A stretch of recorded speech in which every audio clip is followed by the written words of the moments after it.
Great. Thank you all again for coming. Diverse group and great to have you all here. We really appreciate it. I think it's going to be a really interesting discussion today. We do want to support the discussion. It's really a learning opportunity for all of us, including here at IRWP. This is your agenda. You have it in front of you. Some great presentations. I won't talk too much about it, but we'll go through each one of them today. So our plan is to finish around 3 o'clock after the field tour this afternoon. We might finish a little early though. We'll see. All right, so what are our goals today? I put up just a few questions that we want to answer. Things like, how do stream systems work? What is the function and ecological value of riparian vegetation? What are the ecological outcomes of widespread streambank erosion? How are changing land uses affecting channels downstream? What are the potential funding mechanisms, projected timelines, and what cost-benefit analysis is made to determine what streambank restoration projects are worthwhile? And how do we prioritize your different projects? I think maybe just something to keep in mind as we go through the day and go through the presentations, maybe ask yourself, in 10 years, what will our streams and watershed look like if we maintain the current path towards, in terms of streambank erosion and flow in the Illinois River watershed system that you're gonna see some of the impacts today from streambank erosion. So keep that in mind. Help us find solutions. We're learning as we go, and we know that everyone's working hard at addressing this. That's why many of you are here as well today. All right, so our mission is to improve the integrity of the Illinois River watershed through public education, outreach, and implementation of conservation and restoration practices. And like I said, we can only do this work with your collaboration, your involvement. So thank you, and thank you to if you know, your organizations have sponsored or been involved in the long term. Really appreciate it, and really appreciate those who are presenting today because your technical expertise is really valuable to the work that we're doing here at IRWP. A little bit about the watershed. The watershed starts down near Hog Eye, if you're familiar with that, and it comes northwest through the Weddington Woods, then curves around and crosses into Oklahoma, just south of Siloam Springs, then heads down Highway 10, if you're familiar, in Oklahoma, and empties into Lake Tenkiller, and then again into the Arkansas River south of there. So that's the watershed in a whole. You can tell by this map that there's a lot of urban development up in the northeastern part of the watershed, indicated by the pink coloring in there, whereas as you get down into Oklahoma, a lot of it is more rural, and there are certainly implications of that we're going to discuss, including stormwater erosion, streambank erosion, as well as stormwater, driven by stormwater in many cases. All right, so let's talk about land use. I got to move this because it's right over my slide, and I don't want to turn my back to you, so let me see if I can minimize it somehow. There we go. Between 2007 and 2017, half of cropland in Benton and Washington counties was converted to other uses. That is pretty indicative of the direction of what's happening in Northwest Arkansas. I had a nice little thing that showed the progression. I'm not sure what happened to it. Oh, there it goes. Guess I had to click again. By 2050, 58% of the watershed will be an urban planning area in Northwest Arkansas specifically, but also I think that's inclusive actually of the Oklahoma side. Benton and Washington County grew by 28 and 21% respectively in between 2010 and 2020 censuses. And that's the current population of the two-county region is now 530,000. And the projection by 2045 is that we're going to reach 974,000 folks in Northwest Arkansas, almost doubling. That's going to have significant implications for the watershed, significant implications for streambank erosion, different uses of the Illinois River in terms of things like recreation, but demand and impact on the watershed. You can see by that little progression that it's really the expansion in urbanized or developed area has really grown significantly since 2006. All right, so what about precipitation rainfall? It's changing significantly. This is a chart from 1890 to 2020, the change and evolution, I suppose, of rainfall in the watershed.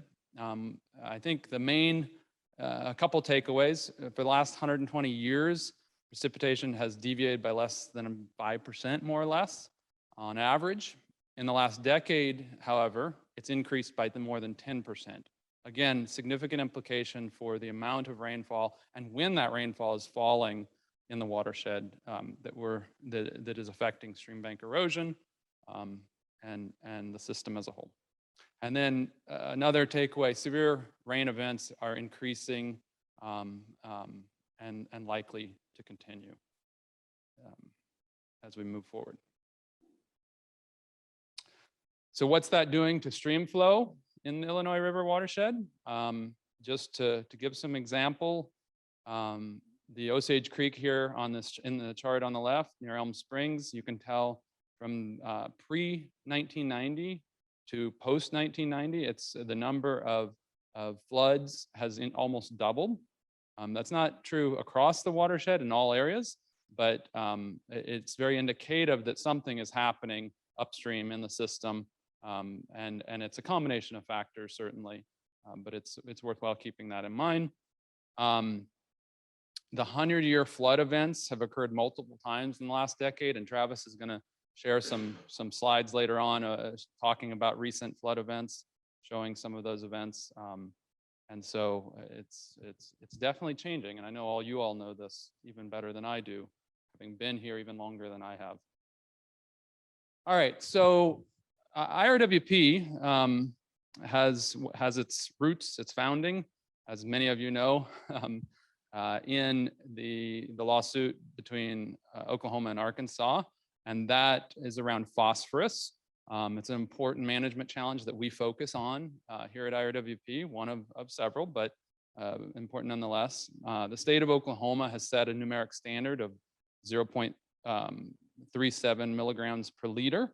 And the chart on the left here is the progress in terms of monitoring and you know, where we're at. Just on the blue, you can see these are individual measurements, and you can see the downward trend, which is a good sign, towards that 0.037 milligrams per liter numeric standard. We're headed in the right direction. I think that's good news, but as we're going to talk about today, we've got a new challenge, and we'll share with you more on what that is. It's streambank erosion.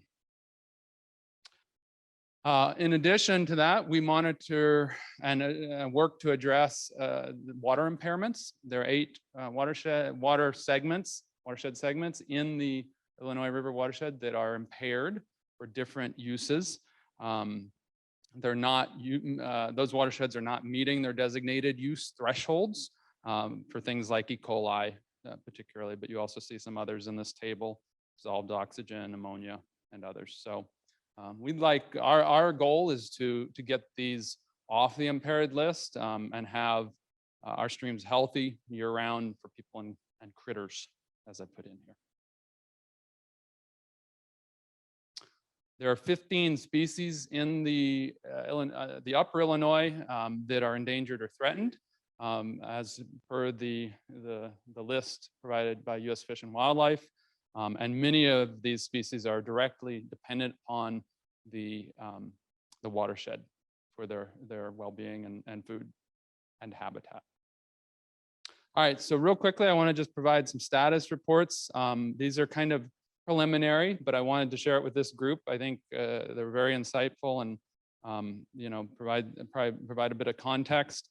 For the last 4 years, since 2017, we have monitored, along with natural state streams, 15 sites in the watershed for streambank erosion. You can see in this image here the cross section and the progression of this site in terms of the erosion year over year, starting in 2017, 2018, 2019, and 2020. And you can see that part of the Illinois is just marching right into that field, cutting that bank and sending that soil and nutrients downstream, ultimately to Oklahoma, and contributing to the impairments in that watershed, as well as phosphorus. We're losing, according to this most recent report, we're losing on average, or projected to lose on average, about a foot a year throughout the system. It's a lot of land that's headed downstream. I should mention that in those 15 sites, the average loss is actually more around 5 feet per year. But in terms of, that's for those sites specifically, and the total system, it's 1 foot per year. And this erosion is contributing 154,000 pounds of phosphorus to the watershed. In comparison, the 5 wastewater treatment plants in Northwest Arkansas contribute about 25,000 pounds of phosphorus. So streambank erosion is going to be a major challenge in addressing and meeting that numeric standard set by the state of Oklahoma. In economic terms, what does that mean for Northwest Arkansas? We're losing about 20 acres of land per year, which is a lot of land, particularly at today's land prices. I estimate it's $60,000 per year that we're just sending down as sediment in the system, and landowners are losing out on that. Let me show you a couple of sites. This is the Muddy Fork site. Did any 3 of you participate in this? Oh, okay, that's fine. I just was, I wasn't sure.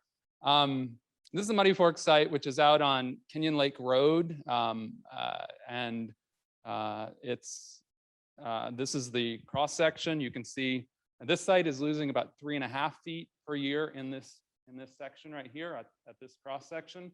But you can again see that progression into the field and sediment loading in the system. This is a top-down kind of visual of what that looks like year over year across those years right here, starting in 2017, 2018, 2019, and 2020. Another site is Clear Creek, at the confluence of Clear Creek and the main stem of the Illinois, just out 16, if you know where you cross the Illinois, right there on that curve down in the valley. Clear Creek comes in just north, yes, just north of it, and this site is losing about 8.5 feet per year. You can see what's happening. It's cutting into the field here. This is another image, and now it would be looking down Clear Creek into the confluence. The Natural State Streams team out there taking measurements earlier, I think it was earlier this year. Yeah, you can see the bank cutting and what that looks like in terms of this cross-section map. This site was only monitored for 3 years, which is why there's only 3 lines. Again, a top-down visual presentation of that as well. Kind of see the progression. I believe this is my last site. This is the Illinois River, and it would be just north of that Clear Creek confluence. This site is losing, what was it? I believe it's 18 feet per year on average. You can see it had quite a bit more in 2020, between 2019 and 2020 in this cross section. And there you can really visually see what's happening in that area. So why is this important? Loss of productive lands, as I mentioned, and land value.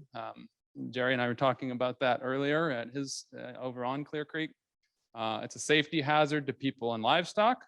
It's threatening infrastructure. We're going to do a field tour out here, and you're going to see how increased flow and downstream deposition is changing what's happening under pretty new Arkansas Department of Transportation infrastructure, the bridge right out here on 264. It is 264, I believe, right? still learning my highways of Northwest Arkansas. It's been 10 years since I've been here, lived here. Sediment and nutrient loading. It's expensive to treat. The city of Siloam and the city of Tahlequah both use the Illinois River as a drinking water resource. And it's quite expensive to address phosphorus and sediment. It impacts aquatic wildlife, those endangered and threatened species I mentioned, and it will continue to contribute to potential impairments and those impairments that you saw listed. All right, one more status report. This will be very brief. Each year, IRWP for the last 4 years has conducted a macroinvertebrate study, and macroinvertebrates are very important in terms of indicating the integrity, meaning the land use in the watershed and the services that watershed then provides, including human drinking as a drinking resource. But they're indicative of overall health of the Illinois River watershed. So we've been doing this for 4 years. We rotate between Oklahoma side and Arkansas side sites. We track the long-term trends. That's the idea behind this study, is to understand and track the long-term trends in the watershed for macroinvertebrate population and habitat. And you'll see, this is a little bit cherry-picked statistics possibly, but you'll see that in a more rural setting, landscape in Oklahoma, we've got higher macroinvertebrate diversity in 4 sites in Oklahoma and slightly lower in sites in Arkansas. And that is directly due to the nature of the stream channel and what makes it up, if it's high on sediment or has cobblestones or has high erosion upstream. And so we are supporting approaches to managing to address that. And that's what the Streambank restoration, we'll talk more about that today. Silt, clay, and mud are effectively not what we want in the system in order to promote macroinvertebrate diversity and overall health of the watershed. There are conservation solutions, fortunately. We can clean, slow down, and treat water before it enters the creek through riparian vegetation. We'll talk about that. Allow space for creeks and streams to expand and contract through setbacks and not building in the floodplain. Manage livestock with watering facilities, cross fencing, and engineered stream crossings. Stabilize stream banks and help manage erosion. And Travis is going to share quite a bit about some of the work that we're doing.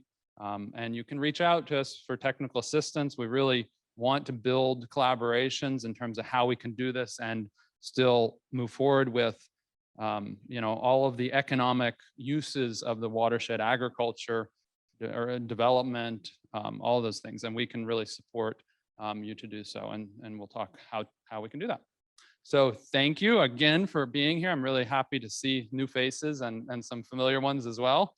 And I will turn it over to John Chapman with Storm. Give me the proper name. Flowstate mapping. Thank you. So a little bit of background about me. My name's John Chapman. I'm the owner of Flowstate, focus on river restoration, assessment, design, and construction. Previously was the watershed director for the Nature Conservancy. And then before that, I worked for the Watershed Conservation Resource Center, Matt and Sandi. And I've got about 10 years in the field of stream restoration. And so I am still learning stuff every day. And I'm going to talk to you about a topic that's pretty fun and exciting, stream morphology. What's funny about this is last week, some of these guys were in a class that was a week long talking about stream morphology, and we're about to condense that week into 30 minutes. You guys ready? You remember the Micro Machine Man? That's what we're going to do. Okay. So what do streams do? Well, it's really basic. Streams do a couple things for us. They move water across the landscape to the ocean, and they move sediment also across the landscape. And so whatever precipitation falls, it has to go somewhere, and that's what our streams do for us. And also, obviously, there's gravel and all kinds of stuff coming from our mountains that has to go somewhere. So that's in a basic terms what it does. Okay, I'm done. Stream Morphology 101.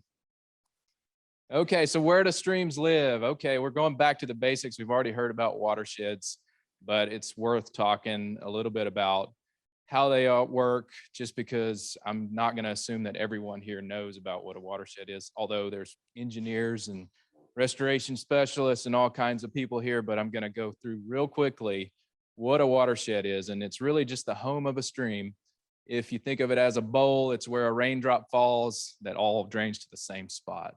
And typically what we have is we start out with a high mountain stream, which has a lot of different characteristics as it moves down into the valleys, and it moves across the landscape until it reaches the ocean. And so this graphic right here could portray anything from our headwater streams in the Boston Mountains that run all the way to the White River, to the Mississippi River, all the way to the ocean, down through the Delta. So a lot of different, as the landscapes change, streams change. So that's kind of what we're going to talk about a little bit to kind of set the stage here. So what drives stream processes? That's a pretty broad question. Who's going to answer that in one sentence? Not me. I'm going to do it in 30 minutes. How about that? So what are the variables that affect how a stream is formed and how it functions? Well, the main things are, we talked about earlier, rainfall. So climate. We have a lot of different climate types in the world, and streams that affect streams a whole lot differently depending on where you're at. So here in our region, we are rainfall dominant, but I work in places in the Rocky Mountains that are snow melt dominant, which means that there's a big difference there. So here it can rain anytime at any magnitude, and our streams can rise who knows what, right? Well, out west, it's really predictable. At the end of spring, when the high mountain snow melts, your streams are going to rise, and it's predictable in terms of you can actually, what percentage of snowfall you have, and you can predict how much actual runoff you're going to have. And also we have glacial systems. So if you go further north, some of these streams are actually fed by a glacier that's melting, and as it gets warmer, releasing water. So that changes the characteristics of these streams quite a bit. Second thing is landform, but I'm just going to kind of lump it into soil types because landform's another one-day discussion. We could get into geology and landforms and glaciation and all this cool stuff, but I don't think you guys are here for that. So we're going to talk about soil types just briefly. So the landscape in which a stream moves through, the soil type is really, depending on the erosivity of that soil, really matters. So if you're like in the Ozarks, we've got a lot of clay, we have a lot of gravel, rock.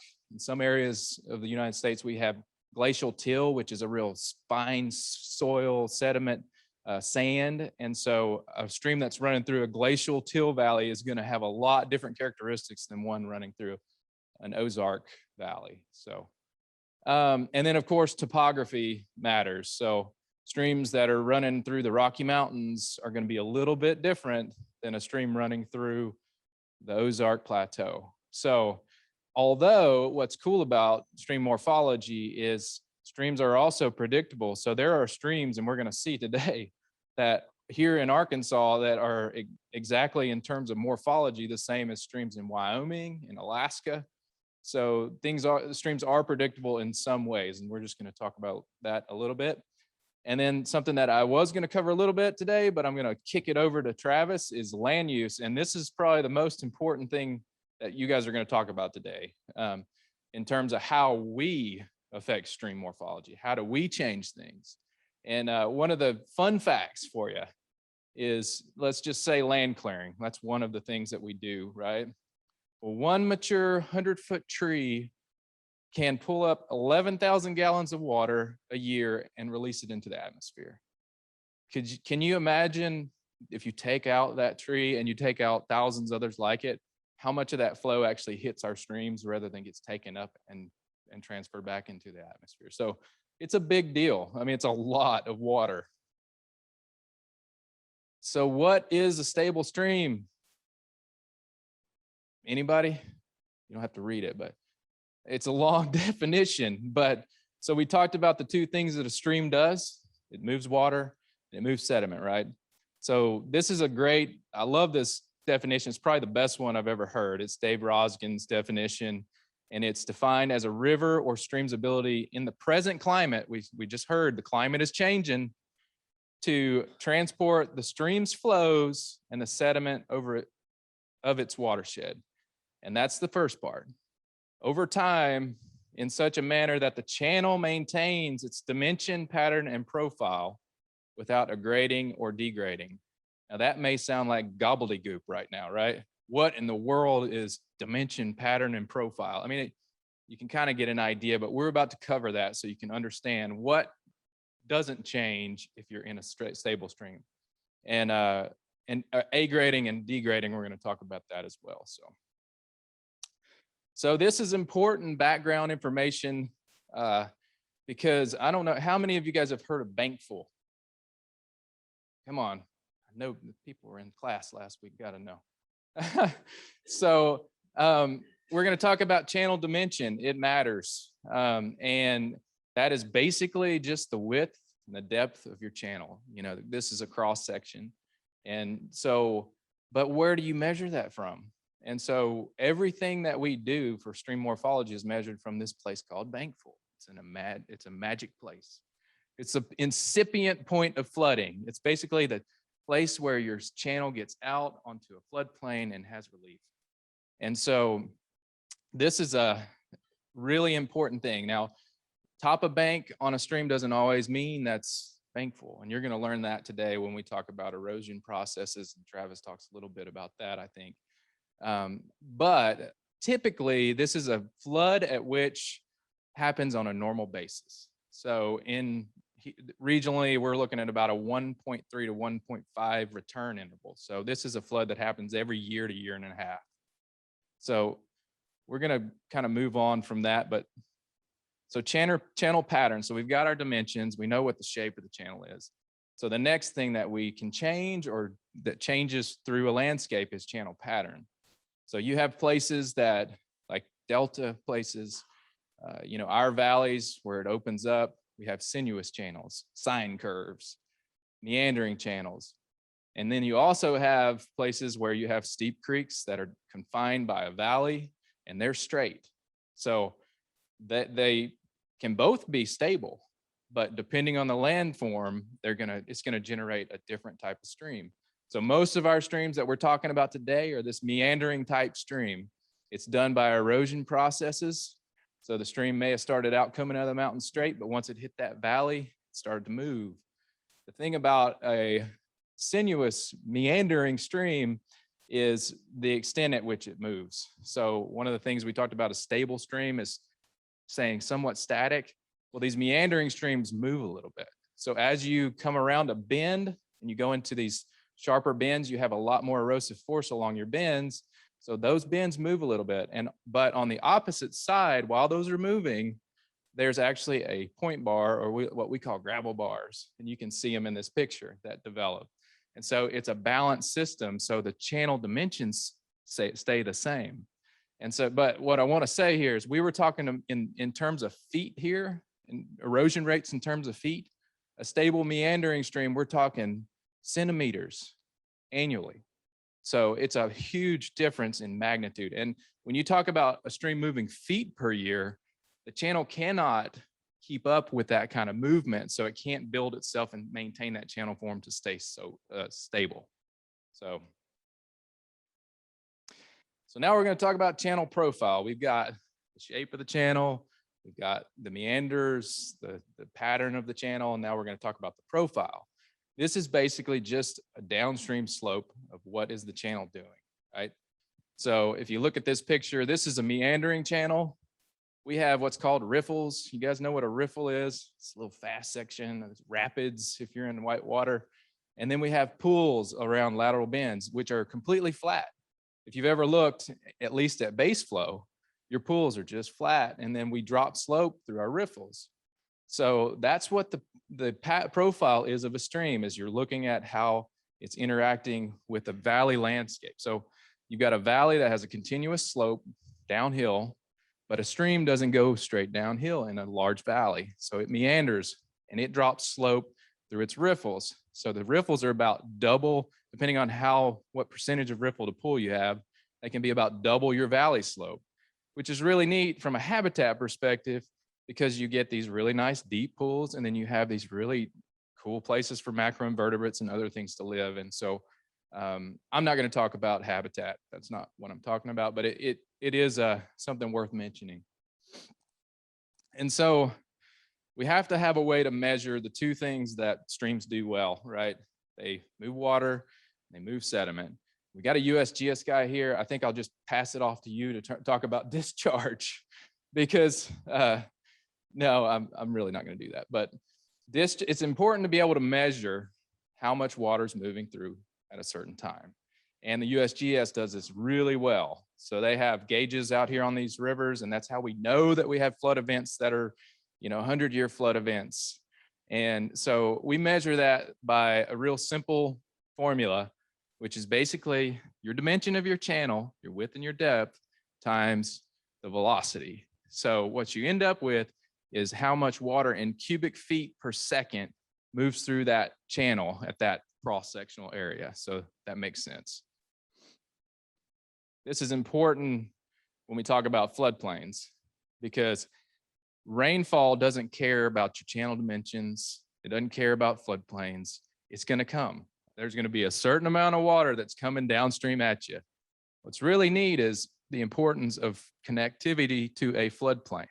So whenever you have X amount of cubic feet per second of water coming at you, the depth rises, and it's really neat to see this. I wish I had a graph right now of depth to discharge. So as your stream gauge rises, right, you're seeing your feet rise on your channel and your discharge is going up. As it peaks over your floodplain, your depth just on a depth chart just flattens out. So it spreads all this water out over landscape. And what does that do? Well, depth is a function of shear stress. I'm not going to go into shear stress too much, but that's basically the force that your channel's taken from the water. So as you increase depth, you get more force. And so that's more erosive force on your channel. So as if it can open up and get out and extend that widthwise instead of depthwise, you can really increase the resiliency of those channels. Not to mention the other functions of floodplain is, you have a lot of deposition of fine sediments that fall out in your floodplain. If you have a forested floodplain, it creates roughness, which actually slows the flows as it gets off into those floodplains. So it does a lot of cool things. And this, we're talking about mainly meandering streams when we're talking about floodplains. So Travis asked me to just put in lanes balance. I was like, oh, I don't know. That's kind of, that's getting out there a little bit, but we have to talk about sediment. So, there's a lot of things that have happened in our landscape that have either increased sediment, meaning there's a lot more gravel in our streams in certain areas, or decreased sediment, meaning we've got impervious surface covering up a lot of the landscape and it's not creating, the erosion factors that brought gravel back into the stream. So there is a balance that has to happen to have a stable stream where it's not aggrading or degrading, meaning gravel's not piling up in your stream and causing excessive force against your banks, or it's not cutting down your stream to where you're actually deepening that stream and cutting yourself off from your floodplain. And there's a simple formula, real simple. It's discharge on your right here. Discharge times slope is equivalent to, or needs to balance with, the median particle size of your bed load, or the gravel coming down at you, times your actual bed load. Now, these are hard things to measure. These are not things, we have a lot of models that we can use to kind of predict bed load. USGS can hang out there. They have to, what's crazy is you have to measure this at bankful flows. You have to measure it at flood flows. And sometimes they'll get on a cable and extend themselves over flood flows and have to dip these samplers into the water and catch sediment to actually measure this. But you don't need to know that. You just need to know that stream power, there's a correlation between the power of your stream, which means the dimension, and the slope that correlates to how much sediment you can either move or not move. And that plays into the stability of your streams. So I'm going to talk a little bit about channel entrenchment. We talked about the situation which the channel may not be able to, have enough sediment to actually build a channel within itself, and it'll start to downcut. We also have steep streams. So I'm going to say this, channel entrenchment does not always mean it's an unstable stream. It depends at which landscape you're looking at. So when you're looking at steep streams that run through the mountains, channel entrenchment is normal. But when you look at meandering streams, channel entrenchment is when you abandon those floodplains and start to get more stress in your channel and induce accelerated erosion. So just want to say that because channel entrenchment is kind of one of those things that we have to know before we can get into the next step, which is classifying streams. We're going to have Q&A at the end, if that's all right, if you can hold off. Okay. So real fun here. We're going to talk about, I talked about there's tons of different streams depending on where you're at, depending on the landscape, depending on topography, climate, all these things. But how do you lump streams together? Like, how do you know that a stream that I'm looking at here is stable versus one that's, down the road that's totally different in terms of channel form and pattern and profile? Well, first we have to have apples to apples. So we go briefly through the stream types. You've got basically starting with your steepest stream type is an A, this is really nice because it's just A, B, C, D, E, F, G, right? It's not like C number 4 to this, whatever. So with our A stream types, we're talking about steep headwater streams that are coming out of the mountains. They're kicking butt downhill. They usually are entrenched, meaning they're confined by a valley, and they're straight. So people tell you don't straighten streams. Well, A stream types, straight's okay. We go next into a B stream type. I'm not going to go into AA plus. We're just going to kind of kick through this quickly. So the B stream types are what I like. They're the whitewater streams, right? They're the pool drop streams. They are a little bit, the slope's a little gentler. It's starting to come out of the mountains, but it also still confined, and it doesn't have the meandering stream personality. What it has is what's called pool drops. So you see a lot of boulders, and it's losing its energy over the landscape by dropping. And so it'll step its way down through, and let's see here. I believe that's it. I'm not going to go into width to depth ratio today, but all these have a range in which their channel dimensions fall within also. And so next is our most common floating stream in the Ozarks. It's a C stream. It's that meandering stream that develops these nice gravel bars, riffle pool, and it has meanders, and it's in a landscape that is unconfined. So that means it's spread out over a floodplain. Next is the D stream type, and we've got this braided stream type, and it's usually in a really unstable section in the Ozarks. But if you take, you go down into the Delta, Mississippi River Delta, there's a lot of these stream types that are functional and actually stable. So that's what I'm saying about the context of looking at stream types in terms of landforms. And you also see them in Alaska and glacial valleys and all of that as well. So, and then E stream types. E stream types are really cool. I really like them a lot. You don't see them here very often. You see them more in like high alpine meadows, Minnesota. They're really sinuous stream types in flat valleys, but they don't have the point bar or the riffle pool complex. They have more of a continuous slope and a continuous dimension, and they're usually pretty small, but they're the kind, they usually have overhanging grass banks.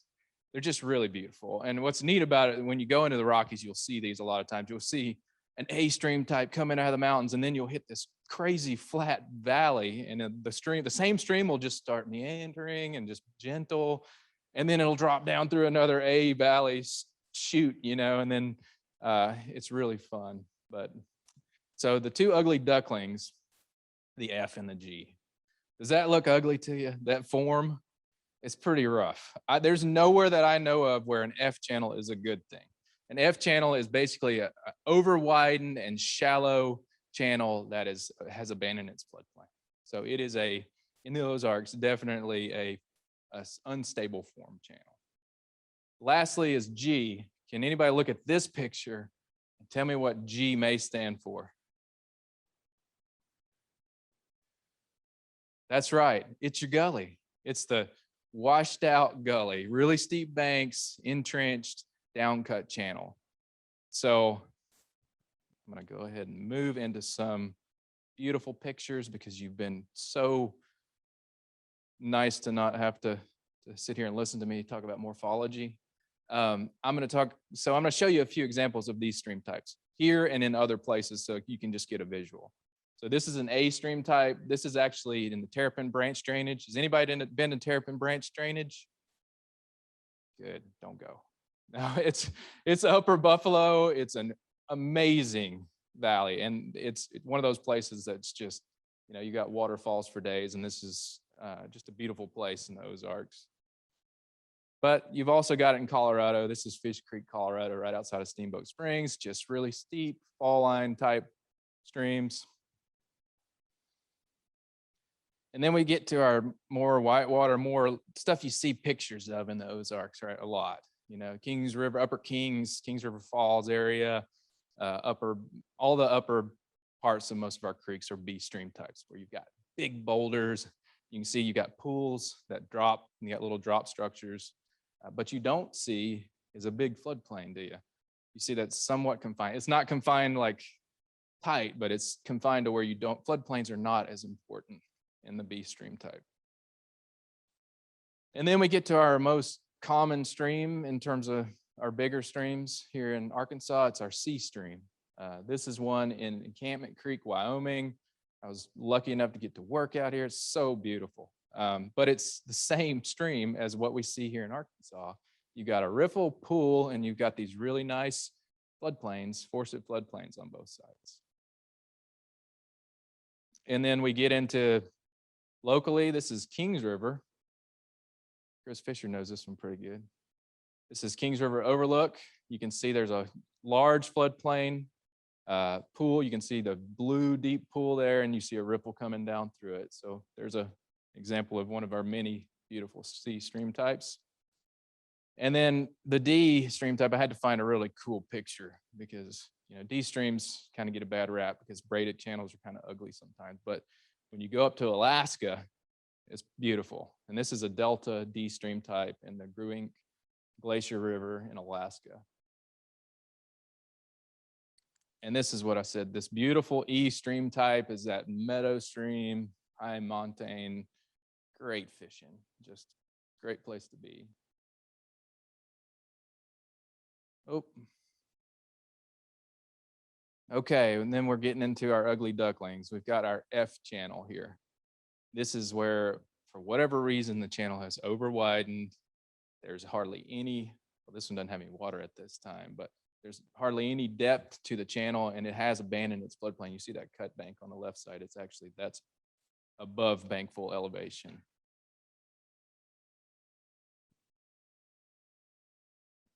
And this is another pretty stream. It's a G stream type. It's a gully. So what causes this, guys? Can anybody tell me what might cause this?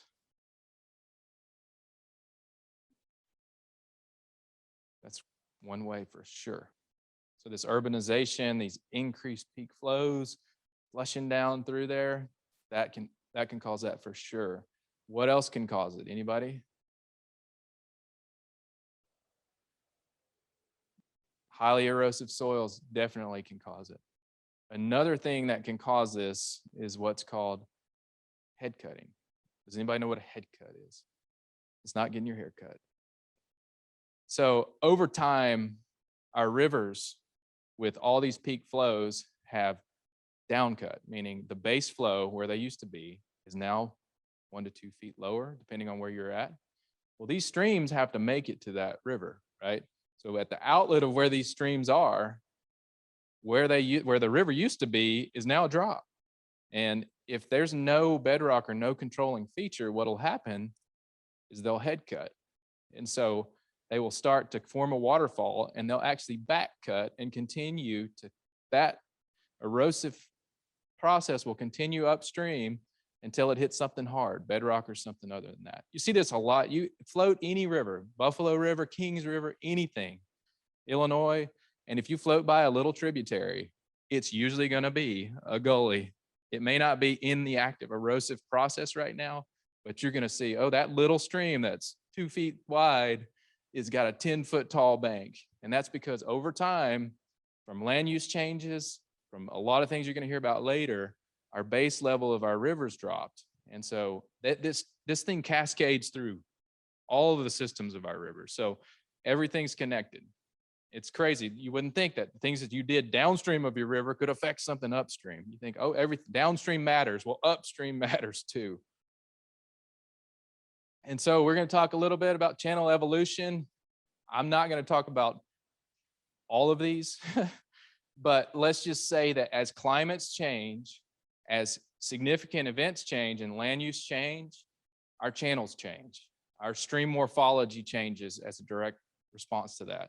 And so when you look at, I'm going to look at just one example of this, and we're going to look at this lower one that has a C, which is our nice meandering stream, cut into a G, which is a gully, which is confined, and then turns into an F because it can't, there's too much pressure on that thing and it starts to widen out. But then what happens eventually is it widens to a point where it can create itself another C channel, because the C channel in our landscape in the meandering stream is the stable form, and these streams are trying to make it back to that point. So here's a good example of this. I showed you that F channel on Rockhouse Creek earlier.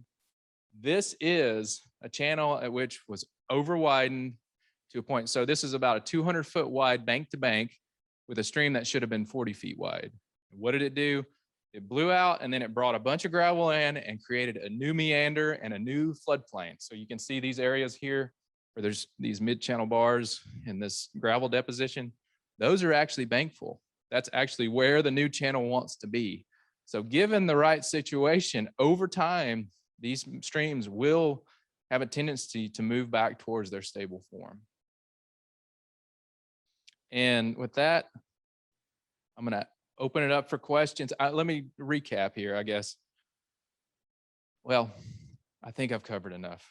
So I'm going to go ahead and field questions now, and I'm going to leave it up to Travis to cover the harder topics of land use and how what we do affects the stream morphology, which has this cascading effect throughout our systems. So any questions? Do you want to?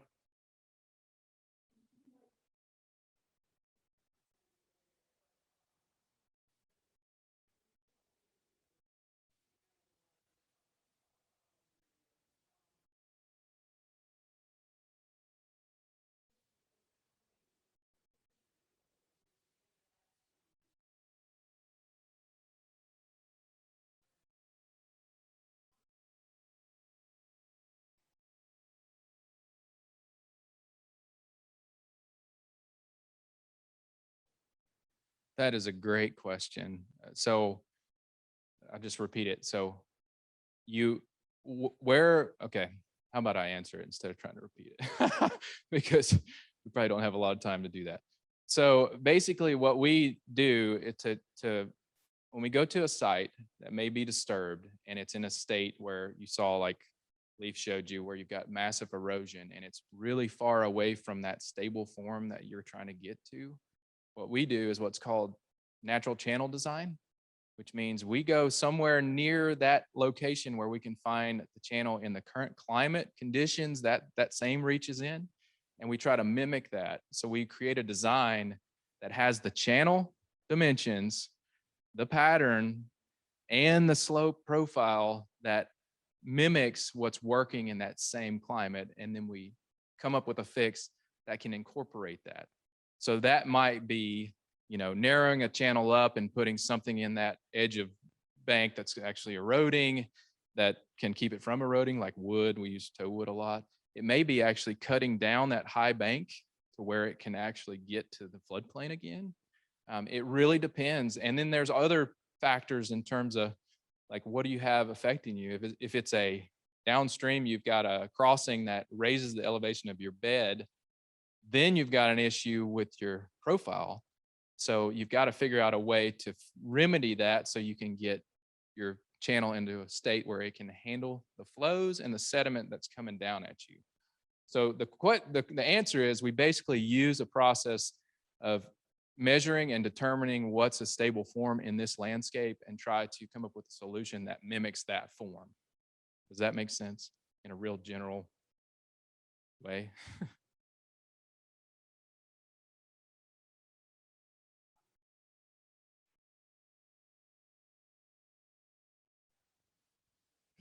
I know some of y'all are getting around. That's totally fine. But, you know, one of the things I wanted to mention after John's discussion was some of y'all, you know, it's a pretty diverse group here. And some of y'all might be wondering, like, why are we really getting into the weeds with stream morphology?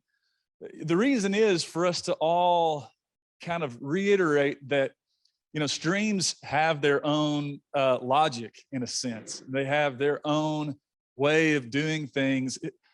Something that, if you look at it, it borders on consciousness, but it's very different than the way that we're thinking. And so, you know, historically, we've been thinking very one-dimensional. How do we most efficiently get water from point A to point B? That's pretty much as complex as we've gotten in a lot of cases. How do we get it from here to there as quickly as possible?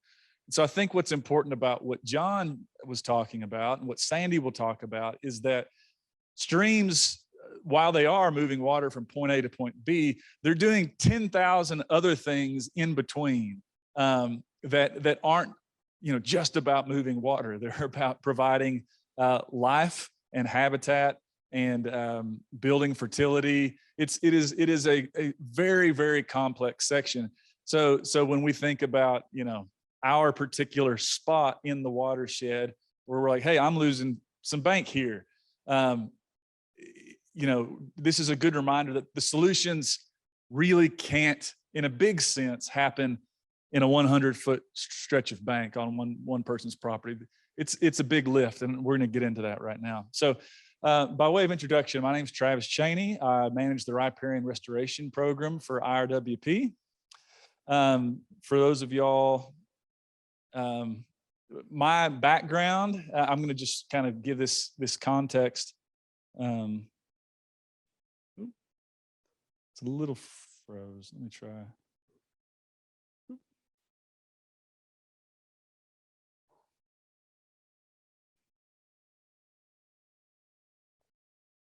Okay. This is me. I spent my early 20s. I spent my early 20s trying to make it farming on the Illinois River near Watts, Oklahoma, and pretty quickly learned the lessons that everybody who's tried to make it farming on the Illinois River has learned, that it's hard. This is an 18-foot trailer of mine that got picked up, put through 2 sections of fence, went about a half mile down the river and slammed into my neighbor's garage door, parked it in his garage, trailing about a mile of fence behind it with trees and trash and debris all caught up in it. And as a person in my early 20s, this was a 2011 flood, which was at that time was a record flood. We've had more record floods since then, but I remember after this flood in 2011, looking at the flood records and realizing these floods that I thought were going to come every 10 years, and I thought, yeah, I can live with that. They're now coming every year and a half, every 2 years. And it started to get to a point where it wasn't possible to weather it anymore. And so now I'm spending my time talking with farmers and ranchers in the watershed, and I'm hearing the exact same thing. And so what we want to do today is take these complaints that we're hearing in the watershed and try and wrap our minds around, what does this mean? What's actually going on here? And you know, Jerry said it, most common thing I hear, every guy that's been on the property for 50, 60 years are saying, man, you know, it used to take 8 to 10 inches to get this creek out of its banks. Now, any old 2-inch rain, it's coming out here, it's blowing out the banks. They're saying the creek's coming up quicker, it's coming up more often. My hay field is becoming a gravel bar. I don't know if any of y'all cut hay before. It's really hard to cut hay and make any money on a gravel bar. They're saying I'm rebuilding fence 3 or 4 times a year, which is difficult. And I mentioned this at our LID conference, when from a water quality perspective, we're trying to ask and incentivize farmers and ranchers to limit cattle access to the creek. Well, it's an easier lift when you're rebuilding fence near the creek once every 5 years. If you're trying to ask somebody to rebuild fence 3 or 4 times a year, makes it a lot harder for even a sympathetic person to do that. People saying I've got subdivisions on every side of me. And the thing is, these complaints are consistent with what you would expect to see from the stormwater infrastructure we have upstream. This is about 1.5 miles from here on Little Osage Creek, just downstream of Bentonville. You can see she built this fence about 2 years ago. That's about 20 feet away now. And it was, out of the picture. It's just about 2 or 3 years. And this is our stormwater infrastructure working as designed. It's not unexpected. This is what we've designed for, unintentionally, but it's what we've designed for. So what we'll be talking about today are, what are the drivers of instability? So when you're seeing all these stream banks getting blown out, we've got in our mind kind of a big picture of what it is, but we want to really hone in on it. We've got historical land use changes. We've got the other double whammy of we're getting a lot more intense storm events. So those two together, John was saying streams are adaptive, and they are to a point, but when we have this double whammy of much more intense rains, rapid and unceasing land change, the stream cannot keep up with that rate. And so you see streams like this. This is in Springdale. It's cut so far down, it's exposed the water table. And there's just water from the water table just exposed right there, evaporating. You see this all across the watershed. Stormwater pipe, this is cut down. This is easily 15 feet. So, stream used to be right here when they laid those pipes 15 years ago.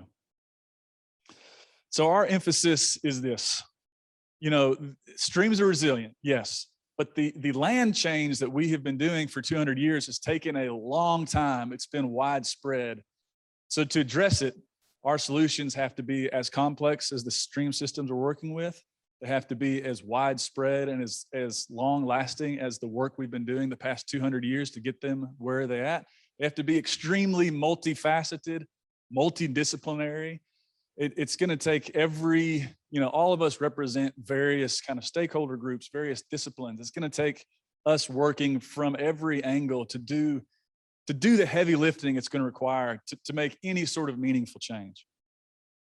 So for those of y'all who are uninitiated with what Northwest Arkansas used to look like, and none of us living here today, none of our great-grandparents even ever saw it, but we used to have a very, very different landscape than what we see now. A lot more prairies. If you go just up here into the Little Osage Creek subwatershed and the Osage Creek subwatershed, lots of prairies. The Osage Prairie, a lot of these oak savannas, widely spaced trees, grasses and forbs in between them. Down in the river bottoms, a lot of cane breaks. You see that more down towards the Delta, but definitely down here, cane breaks. I took this quote from a local historian. She wrote a book on the history of Ray's Mill, Prairie Grove, Cane Hill. And you can read this. When the early European settlers came in the early 1800s, they were finding these big prairies and bison and elk, they're acting kind of like cattle are today, keeping these prairies without trees growing up on them, huge stands of timber in the bottoms. This is what we found when European settlers came here. And we immediately got to work. Like there's nothing new under the sun. It's not, the land use changes that have happened over the past 200 years. It's not just the recent development that we've had in the past 20. In the late 1800s, all those bottomland forests, all those sloped forests that these early settlers described, we basically took them all down to nothing.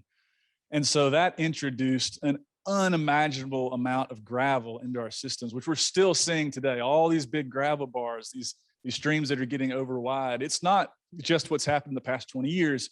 We're still seeing the results of what has been going on over the past 200 years. Clearing bottomland for pasture, getting rid of those trees that, as John mentioned, each mature tree is sucking up 11,000 gallons of water per year. We took all of those out. And it could be that some of these streams slowly recovered, on their own time scale, just in time for a whole new round of land use change in the 80s and 90s that we're still seeing today.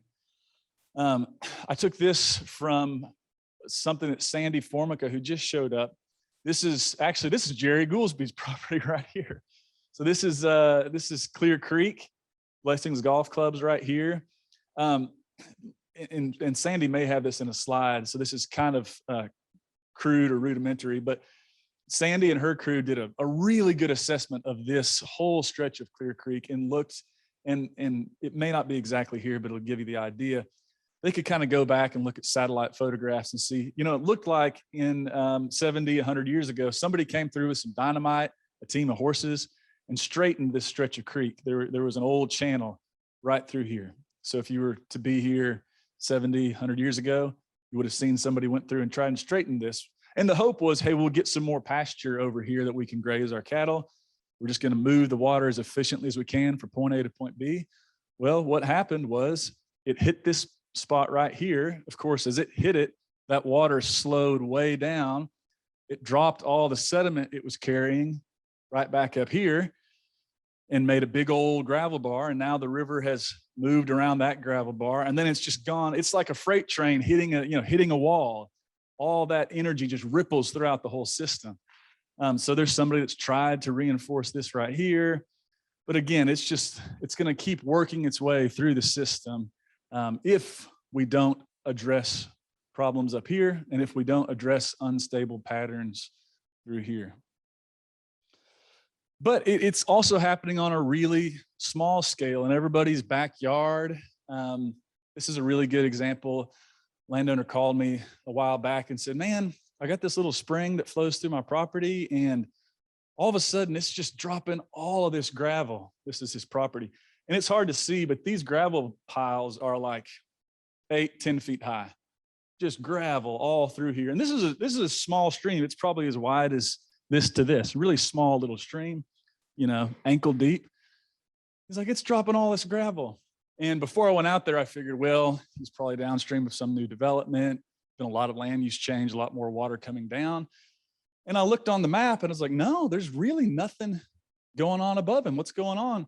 And I got out there and I really quickly realized what had happened. Can anybody guess from this picture what happened? I'll show you.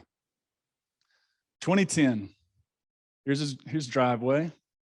You can see there's a little concrete slab right here, and he had to drive through water, ankle deep to get across to his house. All he did was something really simple. All we'd want to do is like, I don't want to drive through water. I'll put a little culvert in here and put a little bridge. All he did was change out that low water crossing to 2 little culverts. They were undersized, the water constricted, backed up, put these, it's dropped massive amounts of gravel. If I was to show you downstream, it's sped up like when you put your thumb on the end of a garden hose, shot it out through here, down cut, blew out these banks. And it was just a really simple little change, just going from low water crossing to a culvert. So it's, this is happening in 10,000 places throughout the watershed. It all adds up. So we've seen historically, we went from prairie, forest to clear-cut timber at least twice over the past 200 years, agricultural land. So what are we doing now? It's pretty clear. Benton and Washington counties lead the state in beef production. It's a huge beef producing area. We've got lots of medium density suburban development. Here's a nearby development. Got a call from a landowner. About 20 minutes later, this whole fence went down. Just tons of water running through the place. New developments tend to have some sort of stormwater control measures, some sort of detention pond. And those detention ponds are sized to treat 2-year return interval events, 10-year, 100-year, depends on the ordinance of that municipality that are being built in. I want to talk real briefly about, I'll start on agricultural impacts, because like I said, we all have a part to play. Leif mentioned our impaired streams. we have our main impairment in the Illinois River watersheds, E. coli. It can come from several places, failing septic tanks, livestock, wildlife. But when you look at the data, when Aaron Scott and Brian Haggard took all this data, all this sampling, they went back to the lab, they looked at the results, said, okay, what do all of the stream segments that were impaired for E. coli have in common? It's pretty clear it was cattle in and near the creek was the biggest contributing factor to E. coli exceedance in our watershed. So what can we do about it? And this is something we're funding with our riparian restoration program. We can limit livestock access to creeks. So here's one that's actually started to recover. It's not 100% recovered, but all it was not having cattle here 365 days a year, just reducing the amount of time they're spending on banks, practicing rotational grazing. And then a big one is just providing another clean source of off-stream water. We're trying to encourage that with our program. As an example, here's a recent project we finished. This guy's grandparents, great-great-grandparents had developed 2 springs on their property.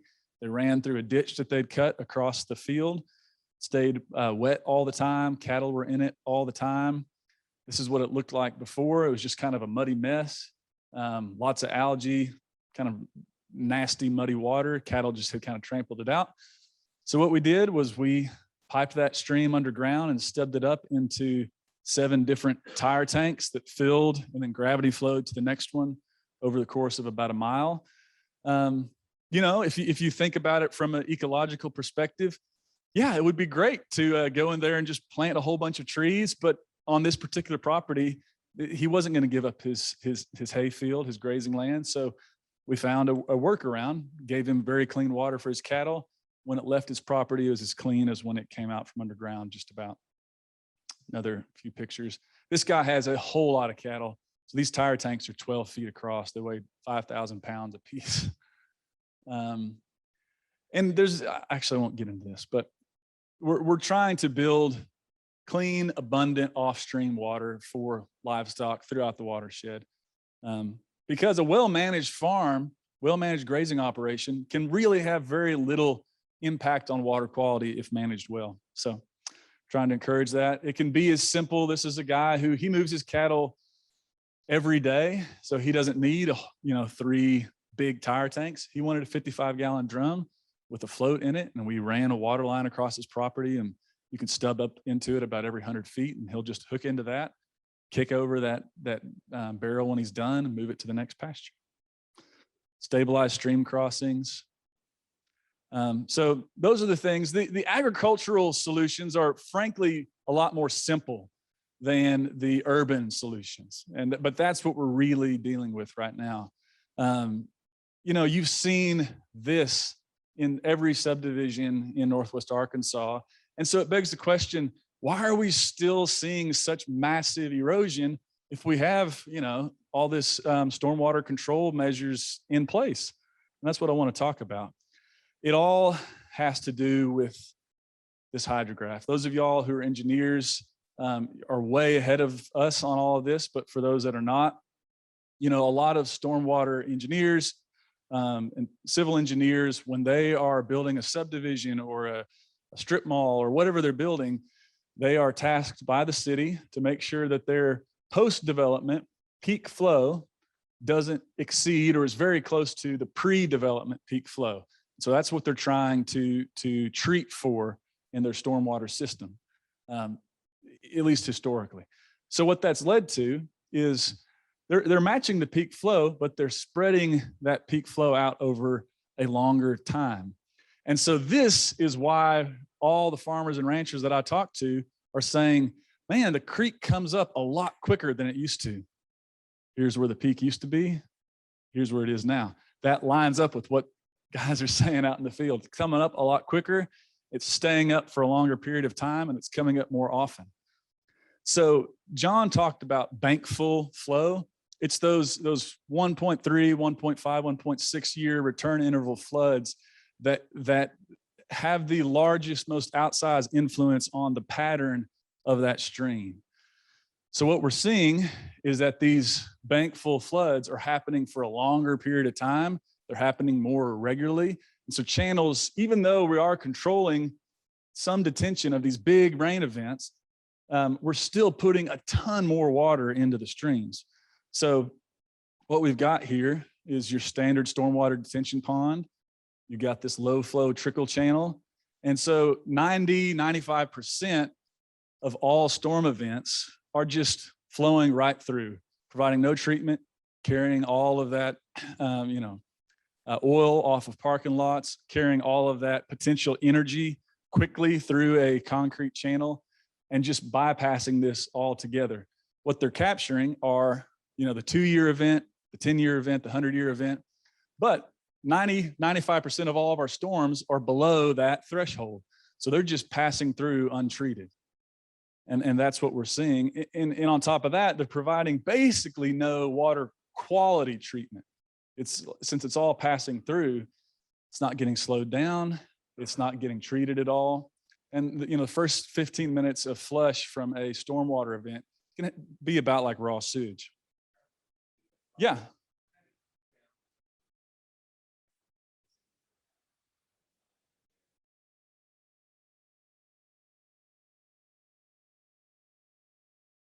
Yep. Yep. So these are just some local examples. You can see this anywhere. Here's the guys. I got when IRWP found me, I was slinging a weed eater at JBU. That was my job. And so I know this guy here sitting on the mower. This is all mower track tires going the same way on a really steep slope for about 5 years and just cutting out all of this, trying to maintain it. We see this everywhere. So our conventional peak matching detention practices, they extend the number of overall hours that our streams are spending at bank full or above. And that's why we're seeing what we're seeing. Like I said, we are seeing what we've designed for, whether we meant to or not. And so we have another problem in our watershed, that our watershed's kind of upside down from a lot of urban watersheds you think of. So think of Chicago or New York or Los Angeles. They all grew up next to some big water body. That is the most downstream spot in the watershed. The headwaters, which really do all the ecological heavy lifting for filtering stormwater, they're up in the rural agricultural lands. We're the very reverse. Our it's telling me that I'm running out of time. Our headwaters are getting paved over, and now we're passing all of that that cost downstream. So this is this landowner. This woman was born on this property. She has a lot of fond memories of her childhood here. She's lived here her whole life. And this is what it looked like just 20 years ago. And there's trees here, but they could not stand up to the flows that we're seeing now. And so, she's showing this with tears in her eyes, saying like, I don't know what to do. I'm losing my place. So we're passing that cost downstream. So long story short, if we keep designing detention facilities just like this, we're going to keep seeing this. So we in tree planting, sticking a little bare root sapling in the ground is not going to do anything here. It's just going to keep eating it out. We're going to keep getting this in our neighborhoods. This is all from last year, April 28th. And then on the other hand, we're asking developers to give up valuable buildable land to build these treatment facilities that aren't really in some sense doing anything. Nobody's happy right now. So what do we do? With our current practices, and not all of our practices are like this. Those of y'all in the engineering world know this, but we've got enough of these that it's making a big impact. We've got no water quality improvement. We're not reducing downstream erosion, no aesthetic value, no recreational value here, no selling point for the developer, no wildlife value. But what are we doing? We are treating some, in some sense, the 2, 10, and 100-year return interval storm event. What can we do instead? Here's one option. And like I said, the solutions have to be multifaceted. It cannot be one thing. So instead of just focusing on matching peak flows, We can take a more complex approach. Here's one where it's taken a more sinuous path like a stream, and that's what happens when a stream gets more water coming through it and it's trying to balance transport of sediment and water. It can either slow down, it can make that channel longer and drop out some of that sediment. You can add more vegetation. You can add wildlife value. You can change the outflow structure. Here's a good graph showing what these things look like. These are all modeled. So this blue line would be a development with no detention practices. This gray line is what the pre-development hydrograph would have looked like. These are different stormwater controls. So right here, this green line next to the gray line, I'm sorry, the gray line is what that hydrograph would look like if you were capturing and treating all storm events from the smallest to the largest. And it's possible to get here. They're almost matched up. And you get all of these extra benefits as well, instead of just one. And again, it can be a range of complexity. This is just changing an outlet structure. This comes from the city of Fort Collins, Colorado. So this is a cross section of an outlet structure, and there are different levels. So there's a kind of a permanent pool here. At this level is where they have calculated you're going to get some water quality benefit. At this is a channel protection volume. So this is they're calculating, okay, in our watershed, what is the volume, the velocity, et cetera, that is going to start eroding stream banks downstream from here. And so they will actually detain and release water at a rate equivalent to what you would find naturally in a system that would not erode. So this is just changing an outlet structure. Or you can go all the way. This is City of Siloam Springs, where I live. This is a city park. It's an award-winning park in a small town. They've reimagined stormwater as an asset and not a liability, just to be gotten off as quickly as possible. This is a stormwater detention facility right here. And it's a really gorgeous aspect of their public park. So they've taken something that could have been just to get it out of sight, out of mind. They've made it a feature of the park. Another example in Siloam Springs. This is the entrance to another public park. So it's not real attractive. There's a big old wallered out hole here. It's going straight to the creek. This was a solution designed by Ecological Design Group to take that ugly entrance and make it into a functioning stormwater detention facility with access to the creek. So that little bridge where my daughter was on was right here.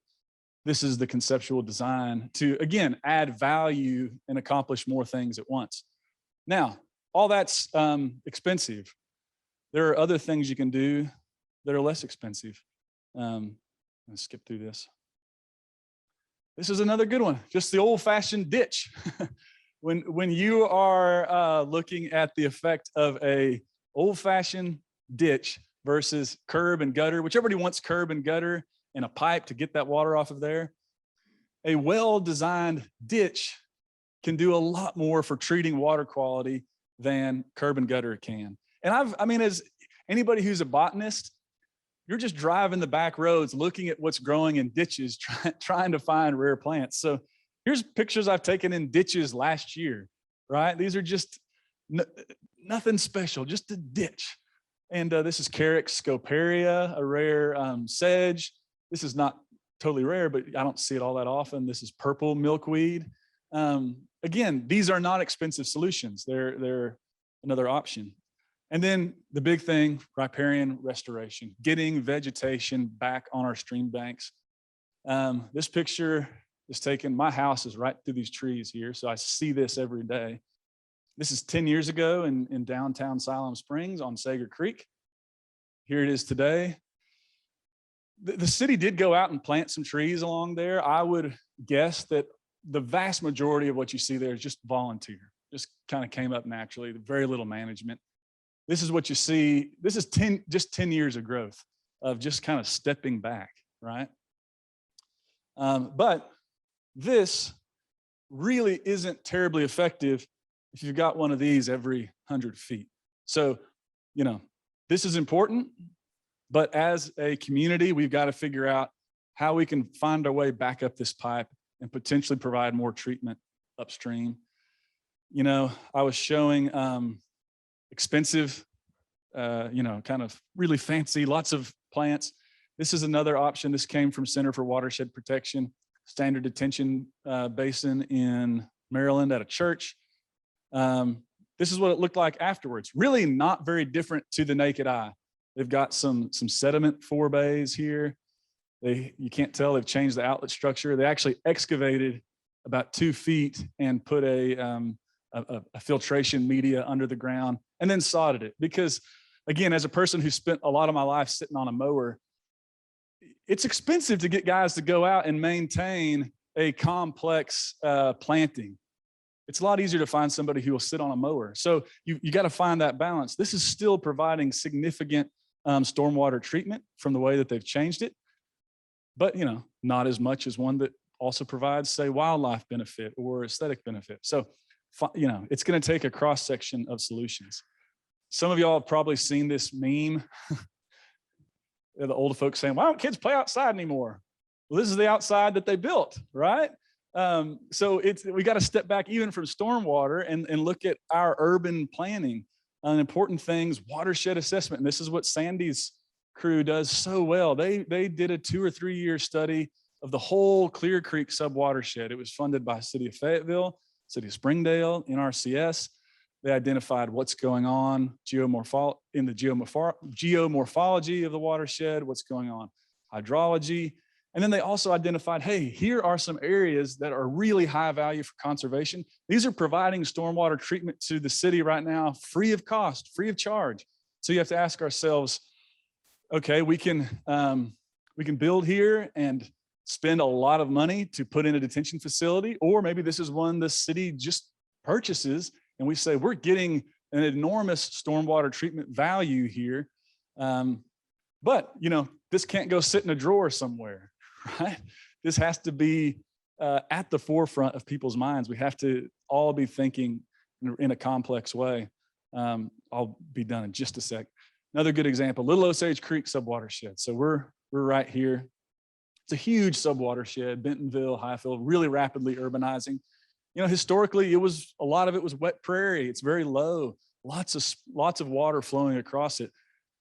What happens when we pave it over? Where's all that water going to go? We saw some of that back in April of this year. It was going to go into people's houses, where it's going to go. It also has tons of spring runs. So this is some folks from TNC and Game and Fish. Some of the rarest fish species in the state. The largest populations are on spring runs right along the Little Osage. Right now, those spring runs are about to get eaten up by Little Osage Creek as it's eating its way into the spring runs, and those populations can just blink out. And like I said, our whole planning needs to be rethought as well. We can find ways to cluster homes closer together, preserve more open space, looking at the way our codes are written. We have put a bunch of resources online. All of y'all will have access to it. So you can really dig into, this is something recommended by EPA right now, conservation development patterns, smart growth. If you go onto our online resources, you can read a lot and dig into form-based code, conservation development patterns.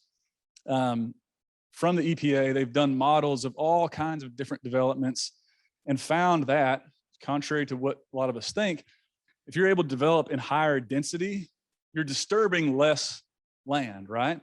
And so higher density developments tend to generate less stormwater runoff per house at all scales, 1 acre lot, and at the watershed scale. So there are ways that we can just reorient our development to disturb less land.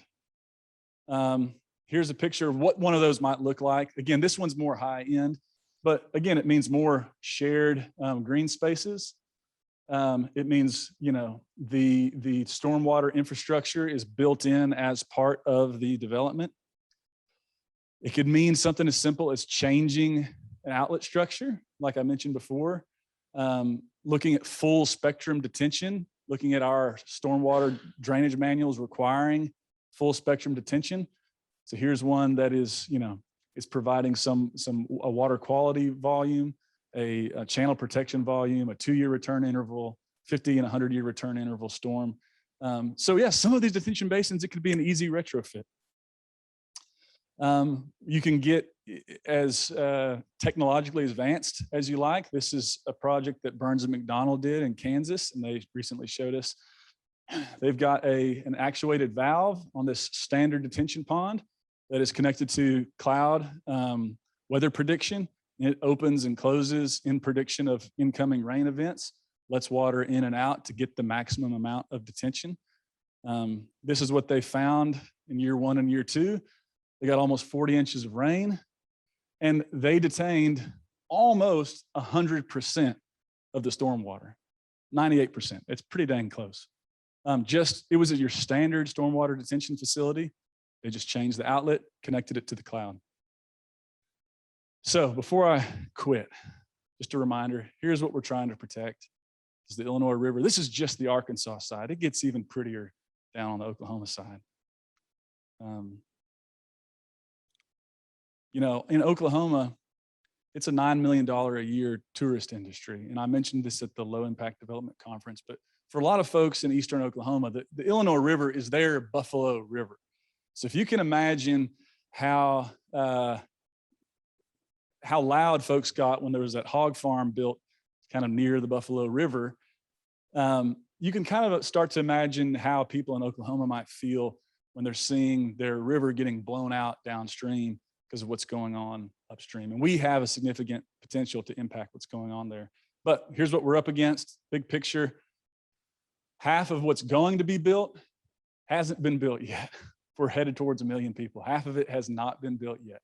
So we can either continue on the track that we've been on, and we've seen the results, those will continue, or as a multidisciplinary, multifaceted approach from farmers, ranchers, city planners, developers, engineers, conservation groups, we can kind of find a way to work together to stop pointing fingers, to see what our own impact is, and we can do something different. The tools are out there. It's going to take some will, though. So, closing with this same quote from Wendell Berry: whether we and our politicians know it or not, nature is party to all of our deals and decisions. She has more votes, a longer memory, and a sterner sense of justice than we do. All right, I may toss it out the window. Okay, let me get this running. I'm Sandi Formica. I'm the executive director of the Watershed Conservation Resource Center, and I'm wondering, can we turn off the lights? I think that everything will look better. Yes.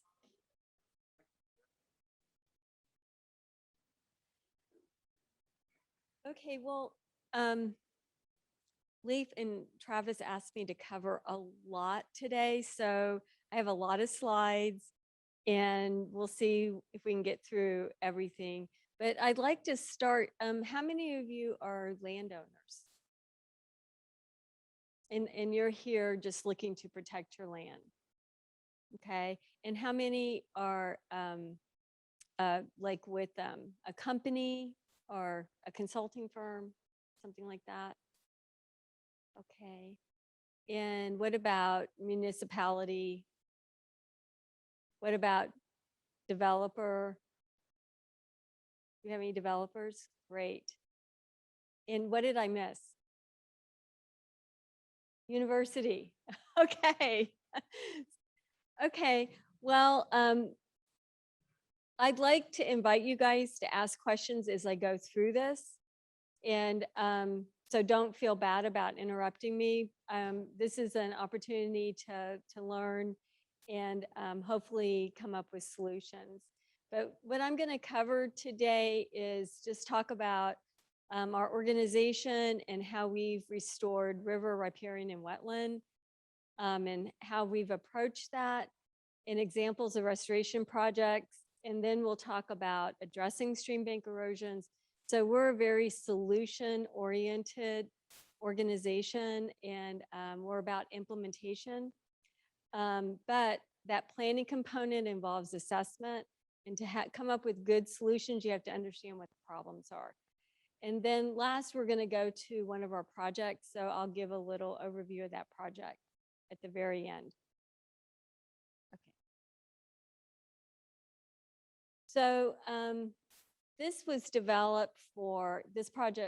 presentation was developed for landscape architect organization, and I've condensed it some, but basically, some of the disturbance that you've seen, it's not aesthetically pleasing. It impacts water quality, and it threatens our infrastructure. So by restoring these sites, it brings a better quality life for Northwest Arkansas. Whoops. So who are we? We're called the Watershed Conservation Resource Center, which most people who introduce me get all those words mixed up. So WCRC is a lot easier, but thank you, John. You said it perfectly every time. I was impressed. We are a 501c3. We're technically oriented. And the only other group similar to us, Travis mentioned earlier, Center for Watershed Protection. They're in the Northeast, and they deal a lot with Chesapeake Bay. And but we've been around for 16 years, and we have 11 staff persons, and we're located in Fayetteville. And our specialty, which I think is important for any kind of watershed planning, so a lot of times watershed groups end up with a lot of money. They don't necessarily have the technical resources to implement it in a way that is going to directly solve the problems. So it's important to have that technical expertise in watershed assessment, watershed planning, and then by demand, we do stream and river restoration. And we would have loved to have stayed in the assessment world forever, but people were like, okay, you got to do something now. Quit talking about all the problems. We want to see something done. So we have projects that are going on 12 years old plus. And then who do we work for? We work for government agencies, municipalities, watershed groups, individual landowners, other NGOs. So I'd like to talk about a restoration approach. And I feel like I'm in a straitjacket, okay, with this thing and this thing. I'm half Italian, and we're so I'll do my best. I may have to.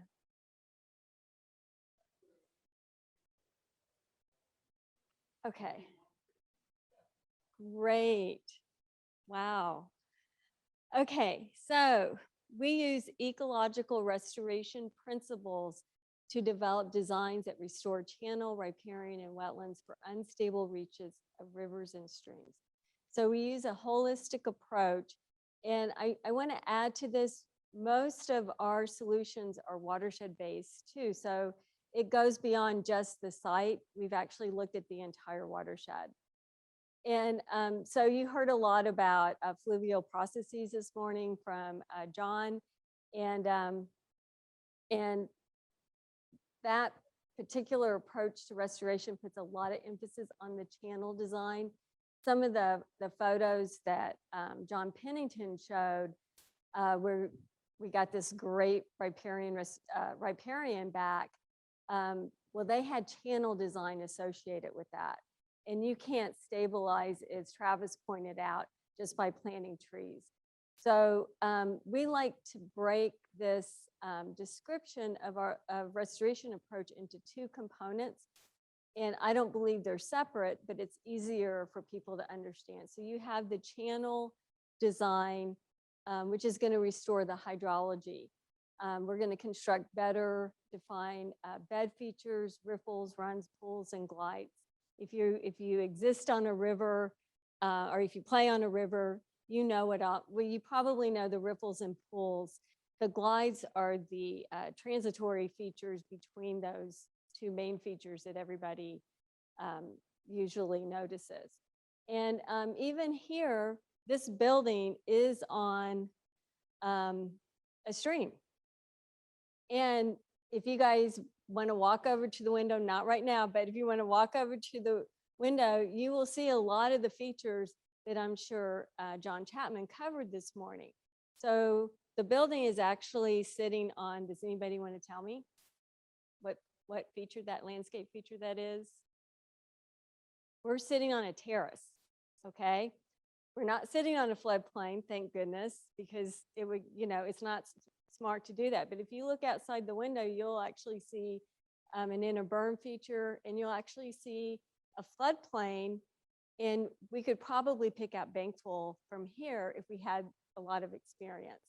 And so you can actually see a bankful feature outside. Then just a little ways down, there's a cross-channel obstruction. I'm trying to figure out what it is. Okay, well, it's a non-functioning dam.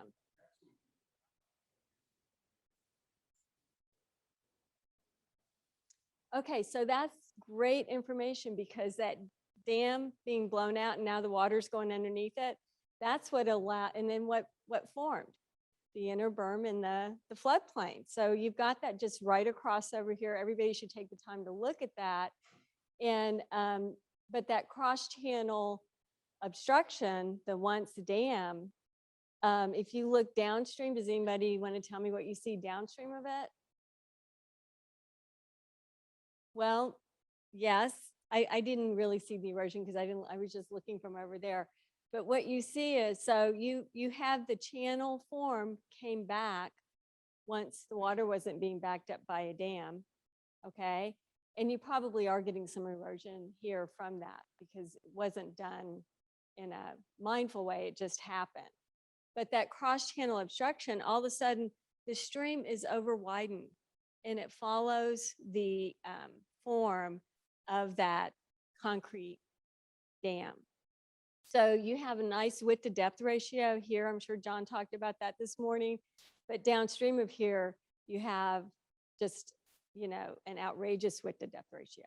So you have a very wide channel and it's very shallow. And who doesn't like wide, shallow channels? Give me a guess. That's right. They like this one that they're seeing right outside. It's got this nice little deep pool they can hang out in, find some cover. But what's the problem with these large width to depth ratios for the fish? What's one of the reasons why they don't like it? Yeah, and there's no, I mean, it's just all kinds of things. It's like asking us to go live in some place where we can't breathe very well and it's really hot, but we don't get to change our clothes to meet the temperature. We have to just live with what we've got. So anyway, really cool. You've got these great examples right here. So that's the channel restoration, is thinking about all those dimensions, the pattern, the profile, which is how it flows, where a river flows through the valley, and then also the cross-sectional area. Okay, and so we consider flow and sediment transport in those designs. We don't want aggradation and we don't want degradation. And then the result is we end up with stabilized stream banks while we're restoring the aquatic and habitat and the wetlands. And all of these, not all, but most of these projects require heavy equipment construction. So you have to go through this permitting process of 404, which is with the Corps of Engineers, floodplain, that's going to be your city or your county floodplain manager. And depending on that person, you may have to actually work with FEMA directly. That can take a long time. And you also had to get a short-term activity authorization from the ADEQ. And then this is not on here, but there's all these, there's stormwater permitting that's required as well.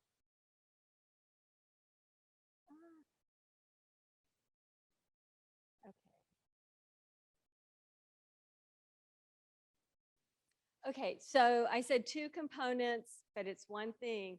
So we like to pull out the riparian. because, and I'm an engineer as well, chemical engineer. Maybe that's why I like the riparian side too.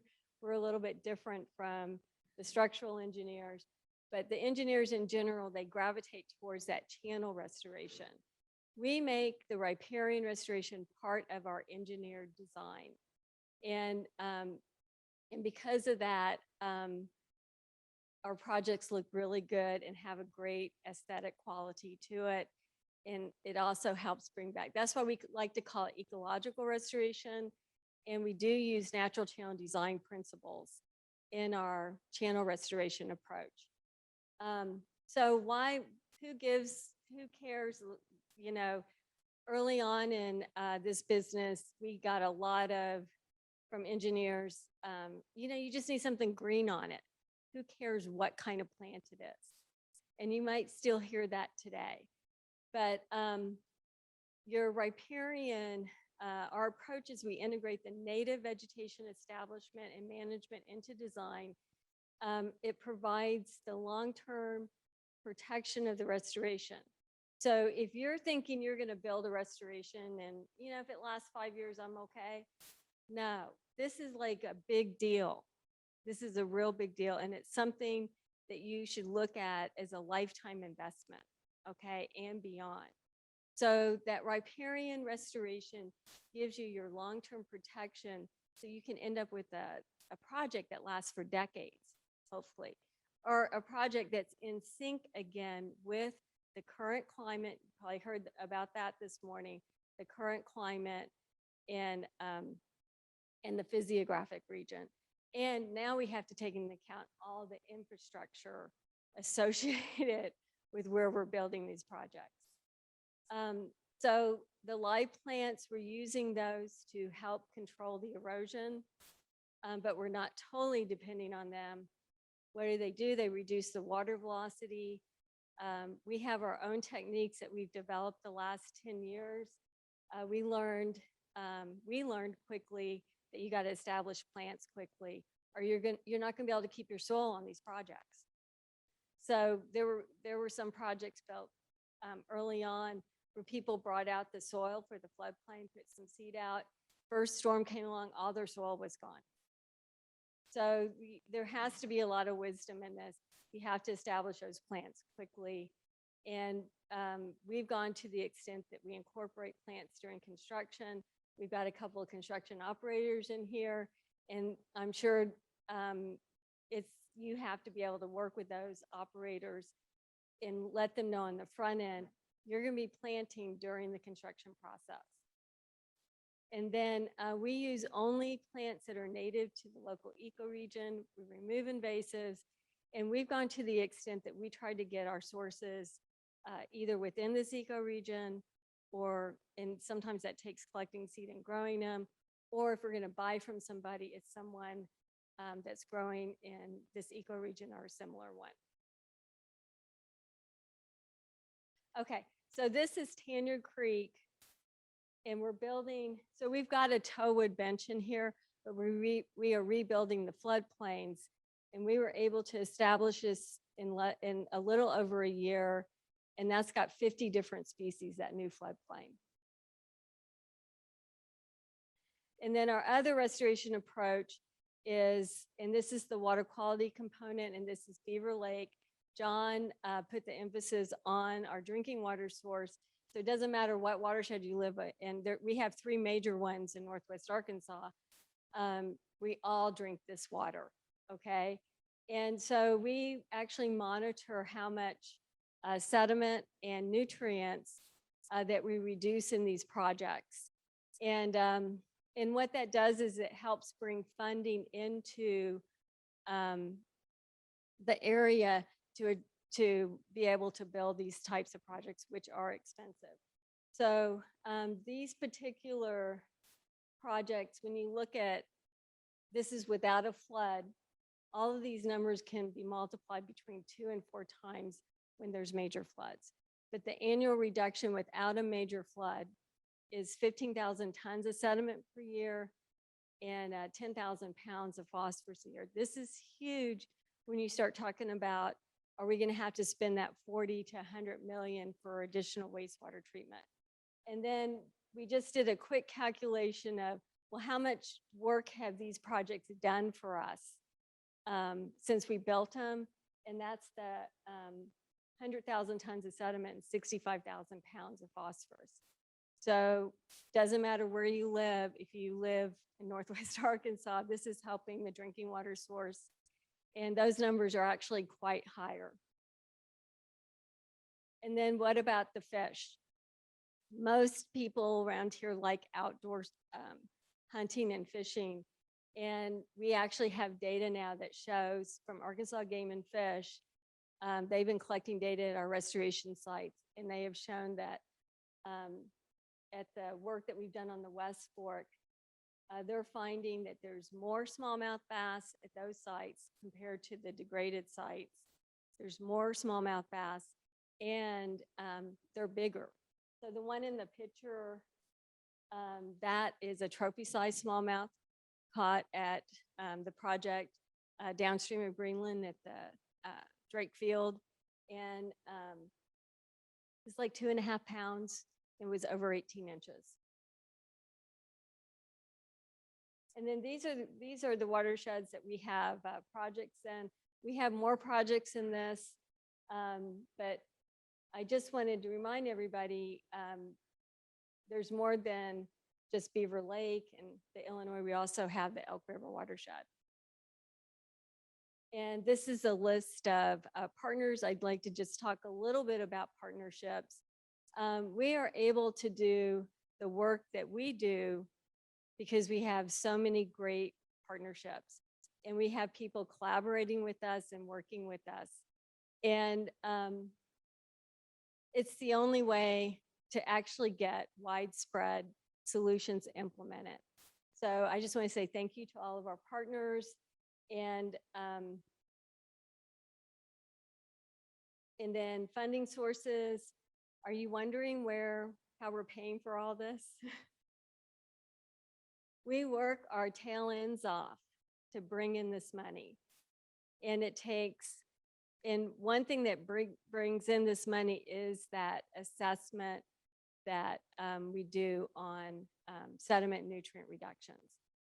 Funders love that. And we take the time to do it. So all of our projects have been funded with a variety of grants.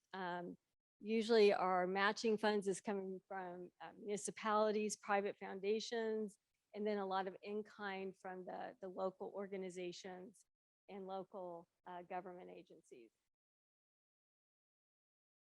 And then I just want to add, all of our projects have conservation goals.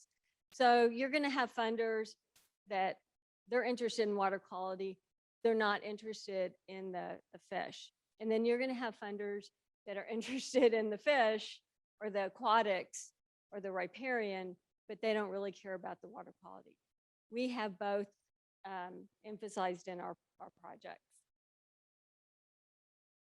Okay, so I'm just going to go through some examples. And this is the site that John Pennington put up earlier, Sweetbriar Park. That bank, it's a small park. Without it, the stream would be to the playground now. Probably half the park would be gone. And we did this, it's 10 years old now, but that's just 3.5 years. I need to get some updated pictures, but that's been doing good. And I just thought you guys might enjoy seeing some active stream bank erosion on the White River. This is a 400 square mile watershed, and we did restore this bank. But as you can see, it may not be exactly how you imagine. This is just above bank full flow. This isn't even that big of a flow. But what's happening is the stream is working at the toe of that bank.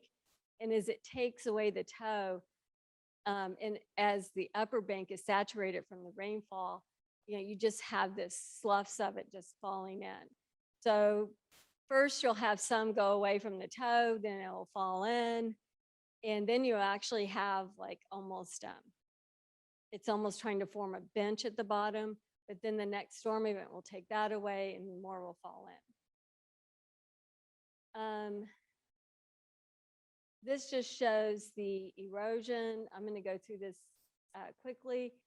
This is a big river, 14 feet a year is a lot of sediment. And then this is the transformation. So we built a towwood bench, and we were not doing our plant techniques that we do today. But this is, this right here is the inner berm elevation. This is the towwood. This is the bank full elevation, and this is the terrace, okay? So all of those fluvial features are in this design.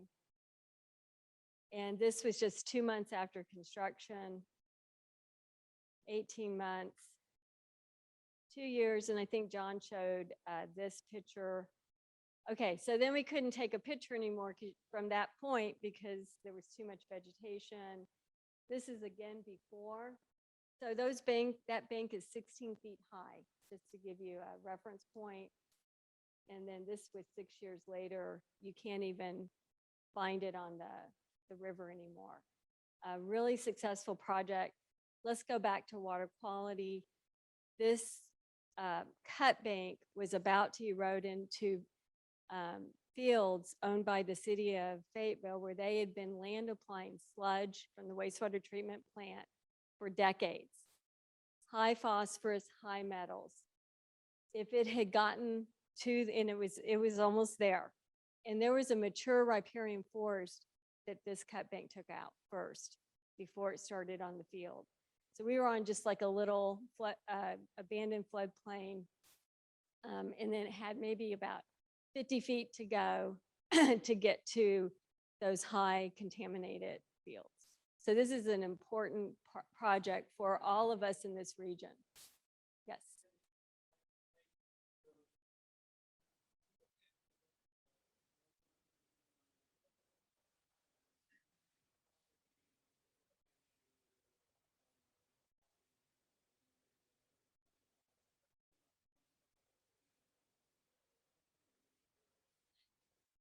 That, yeah, you would think I paid you to ask that question, okay?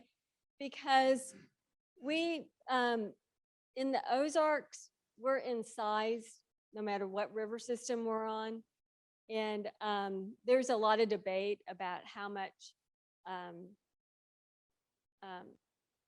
you want to spend on these projects today versus, you know, because versus what you could do today. But we're in the middle of some kind of change in our weather system. Okay, I think everybody can agree with that. All the landowners I talked to are like, oh my gosh, I can't believe the floods that are coming through and how much land I'm losing. So we have a tendency to overbuild, and we have a lot of room in our designs for changes. Now, if there's like an earthquake and, you know, major climate change, then we may have to do something out here, okay? But we really do overbuild. And the reason why we overbuild is because you can end up having to go back out with major repairs, and then you have to find a new funding source for that. So in this case, so you may be like, oh, that wood's gonna go away. Well, the deal with towwood, if somebody wants to tell you different, they can, but it's not a whole lot different from rock, because if you keep it wet, that wood calcifies and it turns just like a rock, turns into it. So part of our design is keeping that wood wet. So we've had this question about, well, what about the stuff that, you know, in Arkansas, we have a lot of fluctuations, especially in the Boston Mountains. So you need to understand your ecoregion and how that impacts the water levels in your design. And in the Boston Mountains, we go from, on the West Fork, 1 CFS all the way to 35,000 CFS. So our low flow is very low flow is 1 CFS in the summertime. How am I going to keep that wood wet? Some of it's not going to be wet. Okay, it's not physically possible to get the balance in your design. But what we've learned is it's still doing good. And that's where that vegetation comes in to play. We've got roots growing into, if that wood's starting to go, we've got roots and trees to replace that. So some of it is temporary, but that's why we put so much emphasis on the revegetation being part of the design, because that's what's going to replace anything that was going to turn to soil eventually. But if we got roots throughout it, those roots are what's going to hold that soil and hold that floodplain in place. So we're doing the best we can so that we can still continue to have changes. We don't have to wait for climate change. It's happening right now with the urbanization. And so, does that answer your question? Yeah, trust me, we've had to repair projects. So,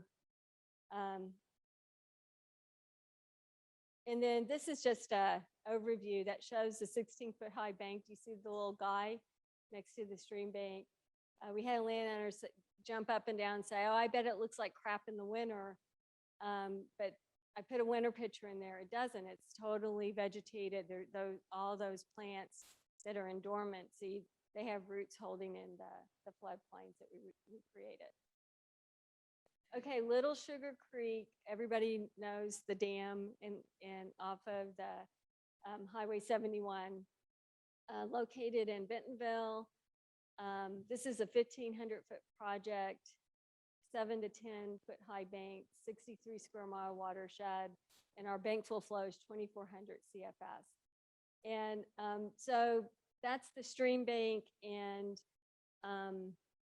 this map gives you the vicinity of where we did the work, which is, if you know where McKissick comes into Little Sugar, right before you get to the Walgreens is where McKissick comes in. You turn on that road, I can't think of what it's called, but you cross McKissick, and our project is upstream of that confluence with McKissick. I think there's a little bit more that we're going to be doing that we did down there. So this is, I think it's important to kind of go through this, and I'm going to go through other slides really quickly because we're going to run out of time. But stream bank erosion from unstable river channels. So in this case, you know, how do you get somebody on board? In this case, we had to get the city of Bentonville on board with this. And specifically, this stream bank erosion was about to take out a trail along Little Sugar Creek. So also, it marginalizes recreational opportunity. Downstream of our project, there's all kinds of unstable stream bank erosion going on right now. They've had to shut it all. They've had to shut it off to the public. So it destroys your recreation opportunities. In this case, we reduced 1,100 tons of sediment, 650 pounds of phosphorus. At least that's what was going in. And they had this constant loss of mature trees, poor aquatic vegetation, and terrestrial habitat. So what's the benefits? Creates an inviting environment for boating, wading, fishing, and more. Restores aquatic and terrestrial habitat for fish and wildlife, and reduces contaminant loadings. We say over 80%, but for most of our projects, it's 95% plus. I mean, once you stop it, it stops. So you don't really have much going in at that point.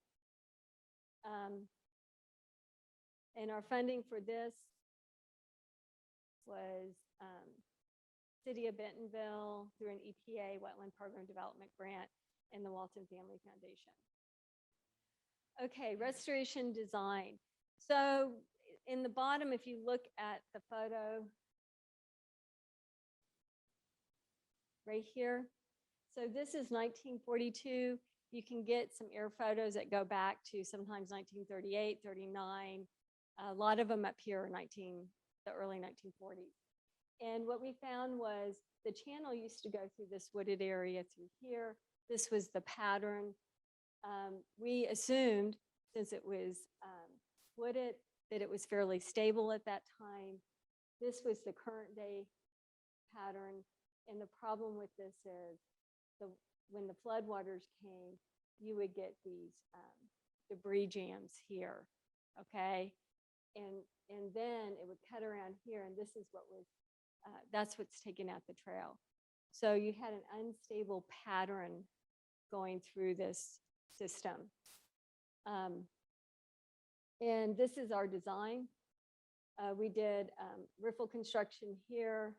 So our new pattern, we don't always do this, but we used this prototype of finding something stable in nature as our pattern.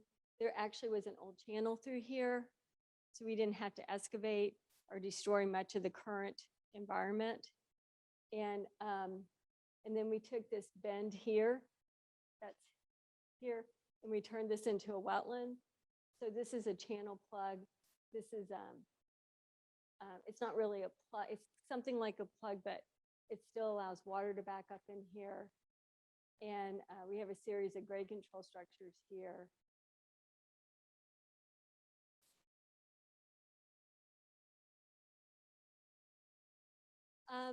So the state of Arkansas has an amazing reservoir of this type of information. We probably had to pay for these. And, you know, I can get that to you. I don't know exactly how. So our engineers acquire that. But I think there's certain ones that we have to pay for. There's some that are not. You don't have to pay anything. Okay, so this design addresses that severe bend. So we're talking about the channel restoration now. And if you don't address the channel, you can't establish the riparian. So don't think I'm ignoring the riparian. I'm not, but I got to have something stable to get riparian there. The design was based on stable sections of river and review of the historical photos. And then wetlands were created from the old channel, connected to channel, receives flow as the river rises, provides excellent habitat for fish and other wildlife. And it also provides flood relief on our main channel. And so here, this is that big cut bank that you saw in the first picture. So the operator has to create something to build from.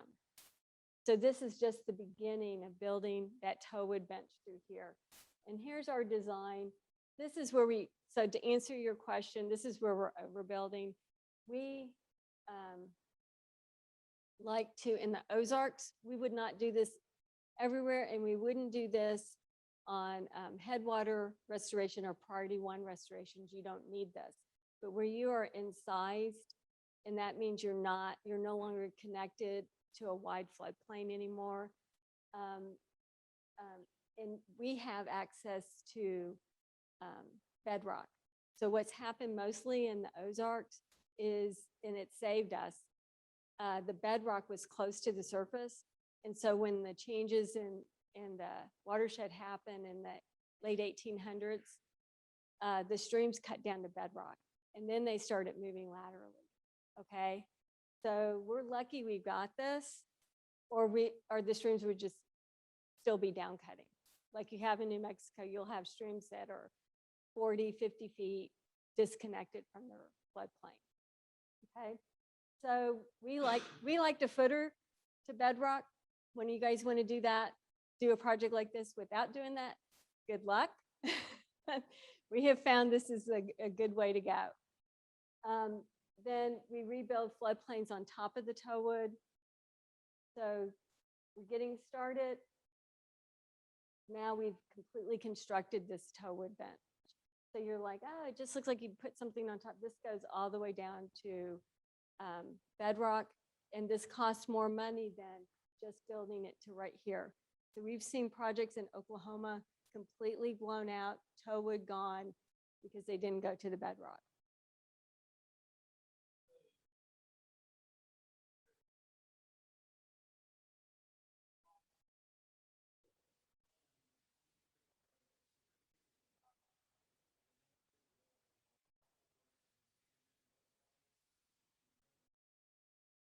You, you can, but there's other constraints to think about, but that is something to consider. It's just, even if, let's say a landowner will let you put the river back on top of the floodplain. Well, in Arkansas, we have a lot of small landowners. You have to reconnect that river to upstream and downstream. How are you going to do that? So you have to get everybody involved. And, you know, at some point you're going to have a waterfall to be out. And so you're going to have to figure out how to reconnect to the stream, how to get fish passage. It's really complicated. So when you're out west and you have one landowner and they've got 10,000 acres, no problem. I can do that. I would love to have that situation here. We don't have it. We have like people with 50 acres, 100 acres. I mean, we just don't have expansive one landowner properties. But yes, there's something you could do. In most of our cases, we're really respectful of what the landowner wants, and they're generally are wanting to keep most of their land for agricultural uses.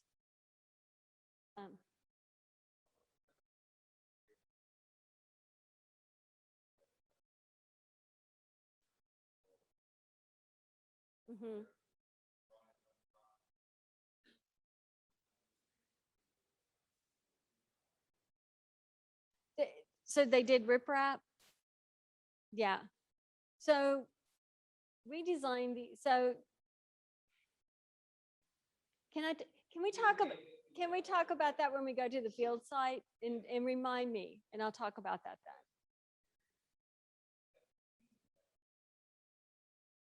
Right. And I want to talk about that because there's, you know, but I got a lot of slides to get through. So we'll catch that one this afternoon. So just so you know, this design, this is just the cross section. Don't forget, we changed the pattern. So a lot of people are like, oh, just straighten it. And the deal is then you're only thinking about the pattern. You're only thinking about one variable. And there's like 45 different variables that we have to think, that we have to make a balance. So when people say straighten it, they're just looking at how the river runs through the valley. So we designed this to transport sediment. That's really important. You don't want a big old pile of gravel on top of your project. We use natural materials, trees, brush, gravel. All the trees in here were repurposed from developers that pushed them over and they were going to burn them, and we collected them. And so we're providing this is providing roughness. This is dissipating energy. So that sort of answers your question. This actually dissipates energy. And so when you just dump riprap, you're not really dissipating energy. You just kind of almost try to put concrete on it, and that doesn't dissipate that. It'll dissipate some energy, but it's not like these roots and everything. Okay, and then this also provides cover for fish, which is why we're seeing a benefit. Okay, so part 2, now we're working on the vegetation side, rebuilding those floodplains. And so now we're building this part. So we've put down our bioblock material. We pre-plant all of this. And you may ask, well, why do you do that? And we are going to have a course on this the first part of next year on how to vegetate restoration sites. And this would be good for non-Streambank projects too, for simple solutions for stormwater runoff. But anyway, we pre-plant. Now we filled with soil, and we're pre-planting this floodplain before we put the fabric back. And here you can see so that's the first layer. This is the second layer. So we've got 2 floodplains, and then we've sloped back to the terrace. All of this is planted during construction. Okay. And I keep wanting to do something with that. Sorry. And then this is the end result. So this is after like a couple of weeks. You can see, here's our toe wood. This is a little bit above inner berm. This is our inner berm elevation. This is our bank full elevation. This is our terrace, okay? And now we're up here planting the terrace. This is where the plug is. So the old channel used to go this way. We actually completely constructed this new channel. And here's the toe wood bench. There's a no toe wood bench. That's what's protecting that trail on the other side. And you can see our different elevations over there too.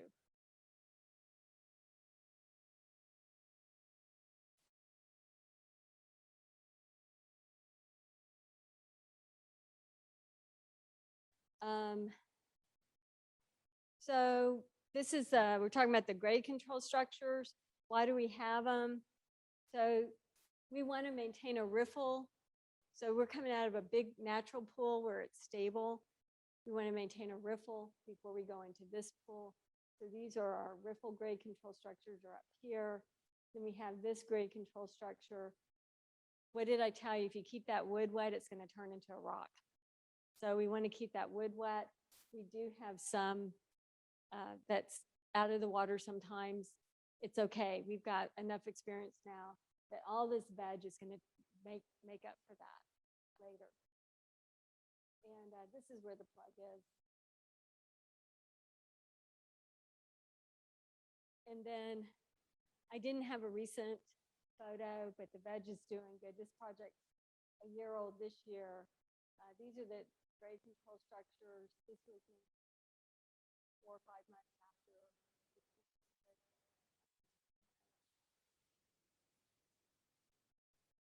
Yeah, no. So we built that and we were probably finished around April. That was October, so just a few months. And then I just want to talk about the wetland. It's really important. So this is the old bend that's no longer part of the main channel. We built a new channel. This is the wetland plug. You got to do a good job on that plug or your river will go back over there. This is right after construction. And see, we had an event soon after that. And it's discharging in here, but you can see this fills up with water. This is such great habitat for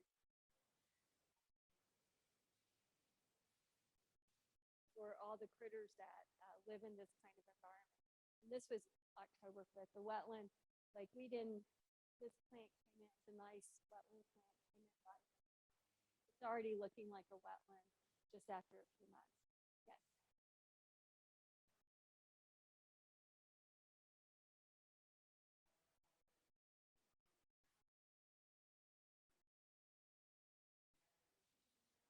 But did you say coyotes? Oh my God, I was like, okay, I've seen some coyotes. And I heard beavers too. Okay, so the way we interact with beavers, I love beavers, and we want beavers to live here versus on the channel. But we have to relocate them sometimes because when you can see how much money we're spending on revegetating, and all those little plants are a snack. That's just their snack. That's not, and it's gone just like that. So we've had to relocate them a few times until we can get the vegetation established. Once we've got the vegetation established, I'm okay with it. Build these off-channel features, it attracts them, and that's a great place for them to live, and we don't need to relocate them over there.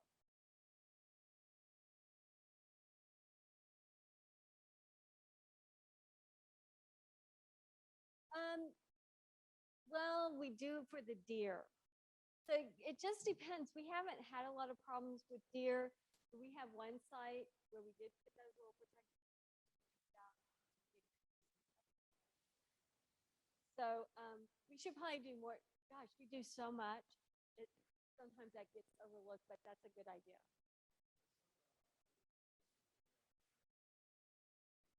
Oh, the little protection things. Yeah.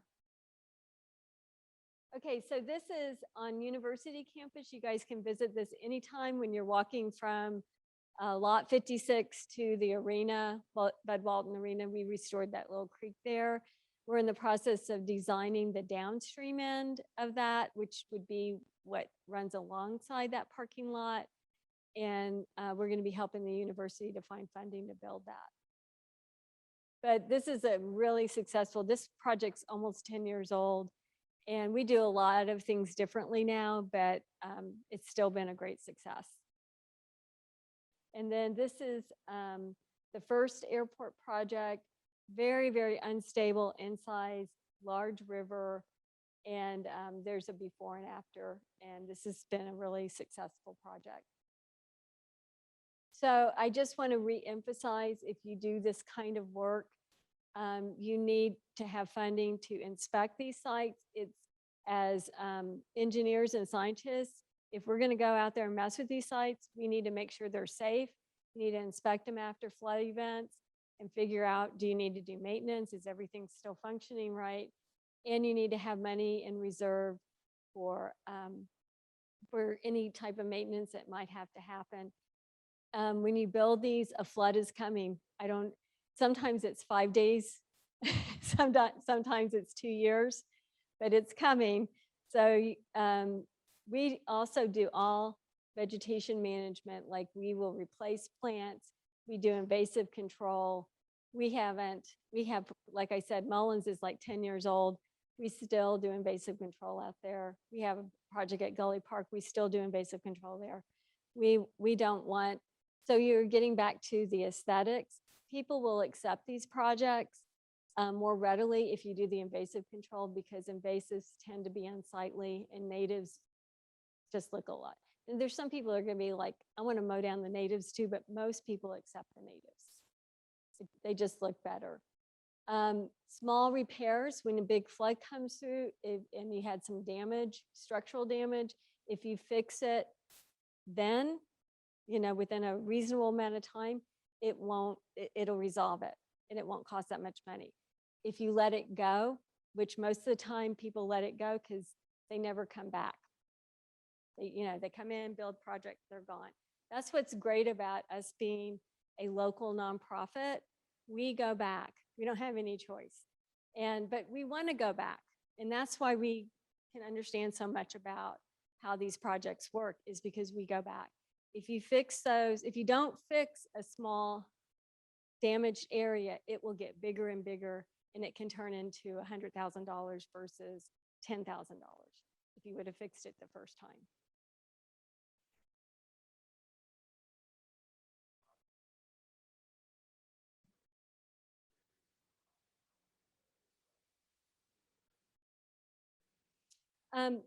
We pretty much have a fund for most of our projects, because early on we found out we're going to have to go back. I mean, we've literally sat, including Matt Van Epps, the associate director, and he's our principal designer. We have sat on the edge of the bank and cried. I'm serious. We learned early on, you need to be able to go back and fix problems. And so we try to get our partners on board with that at the beginning. But for projects where we don't have that, we have 2 mitigation banks where we sell credits, and we encourage consulting firms to use us because the money goes back into Northwest Arkansas to address problems like all the stormwater runoff. So that's where we have extra funding for those sites. So, but this has been a very long process. This didn't happen overnight. And instead of running away from the problem, or just doing projects where you don't have to go back, they're far enough away, we addressed it head on.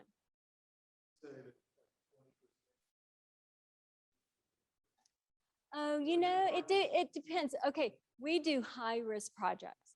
So when you go back to that sediment reduction thing, if we're working on the worst project, they're the highest risk. They're going to need more contingency funds. But this project they had the record flood in Rogers and Bentonville. In all of our projects that were new, they did fantastic. But there's some damage that needs to be addressed. But, City of Rogers is happy, City of Bentonville's, they're all happy, and we're just like, okay, we got to find some funding to do some small repairs. And you should expect that. But both of those projects were high-risk projects. So yeah, 5 to 10% is a good start of total project cost. I'm going to skip this. I think most people here know this. I'm just going to go over the main categories: recreation, economics, education, natural resources. All of these areas of our life benefit from us reconnecting with our streams and restoring them. And so depending on who you are, maybe your emphasis is recreation.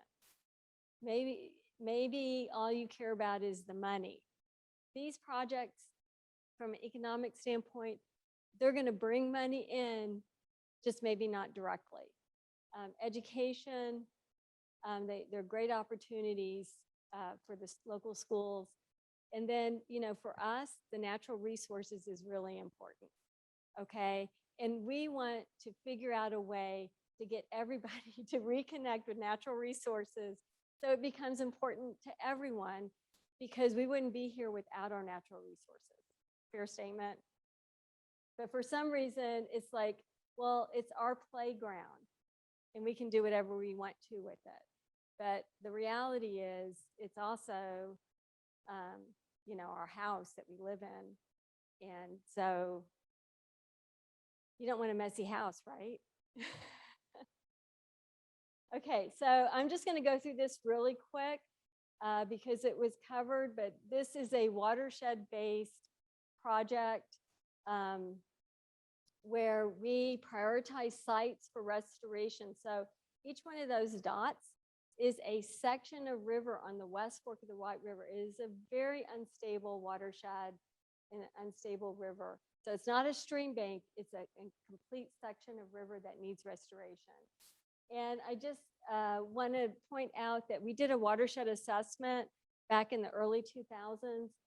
And we found, and this is for particles less than 2 millimeters. So there's a reason it's presented this way, but 15,000 tons of sediment, less than 2 millimeters. And this was for a non-flood year. I think it only got up to it barely got up to bankful that year. So, but this shows, we looked at, this is where the assessment comes in. This kind of assessment is bringing in $25 million for river restoration in the West Fork of the White River. And so we've done a lot more work since then and have improved this, but that's how important assessment is. Everybody wants to skip over it. They want to wait till there's a problem, and then we're just addressing problems.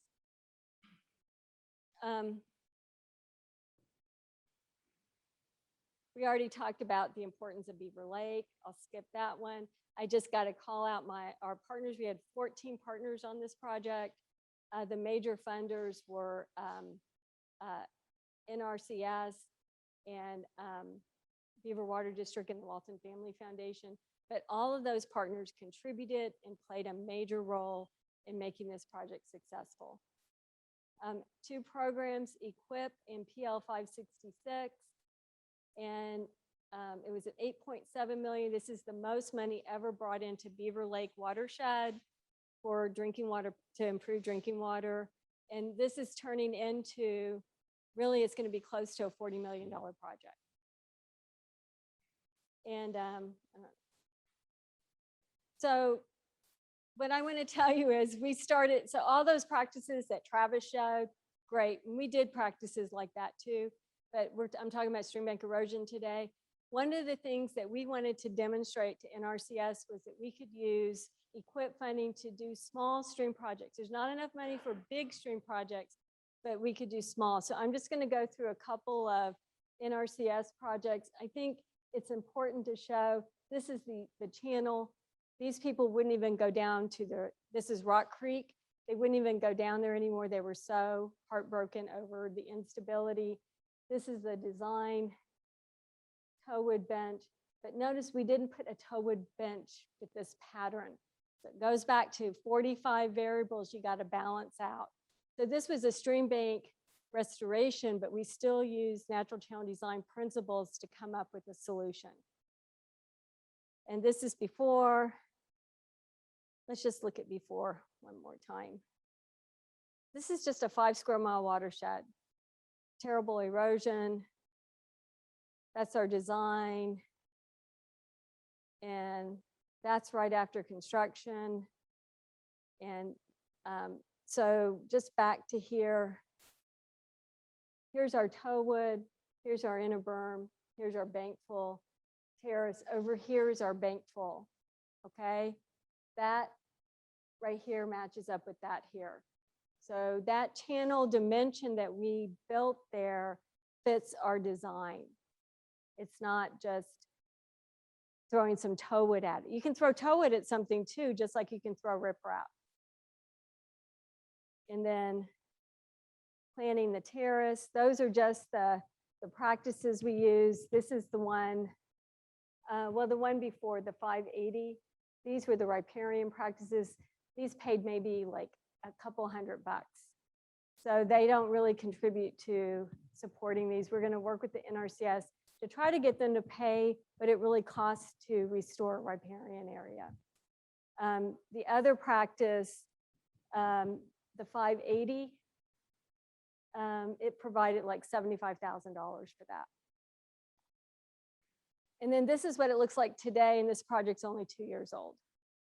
And there's 50 different species of plants there. Highly successful, very, very happy landowners. Okay, this is Carolyn Griffith. This is actually a stream restoration on a small creek to the West Fork. This is the upstream before. This is the downstream before. This is the design. I'm going to go through this really quick so we can get to some Clear Creek stuff. We're building toe wood. We actually wanted more vertical resistance on this because we're very incised in this little watershed or in this little stream. So we have a rock on top of our wood. We're creating structures. That's the upstream area. And James McCarty saw this the other day. He goes, it looks like magic. And it is something like that. And it's especially like that for the landowner that's been living with that erosion for so long. And then this is looking from the upstream. This is a reconstructed riffle. This is a reconstructed riffle. There's a series of grade control structures here. This is our extra vertical resistance. Our trainer doesn't like that, but in certain circumstances, we use that for what Leif asked about earlier. We know that change is coming and we're gonna need some extra protection. Having rock. The other project I showed you, we did our floodplains directly on the toe wood, okay? And you can do that just fine for certain circumstances if you're not too incised, if you're closer to that abandoned floodplain. In this case, we're not. This stream probably never gets out. And it goes back to what Leif asked, well, why can't we just, use all that room, pasture room? It wouldn't matter here. We would have to still reconnect. Plus, the landowner, she likes her pasture. She cuts hay on it. It's a source of income for her. So we just added vertical protection. It's not a big deal. Huh? First we had toe wood, and then downstream we did this. So upstream we had toe wood here. We did this downstream because we didn't want to take out her forest. She wasn't going to let us take out her forest. So to build toe wood, you have to have a lot of room. Okay. So those are just decisions that you make with the landowner. And construction, these structures are footed all the way to bedrock.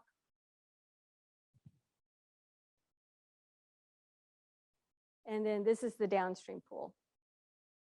And then that's the downstream. We had to do So gets back to, okay, so we raise this pool elevation to better support aquatic habitat. Then if we do that, we have to reconnect with the elevation of the stream. So we have a series of 3 structures that reconnect us back to the downstream. So that's just part of these projects. You have to be able to connect to the upstream and the downstream. You just don't go in and do something.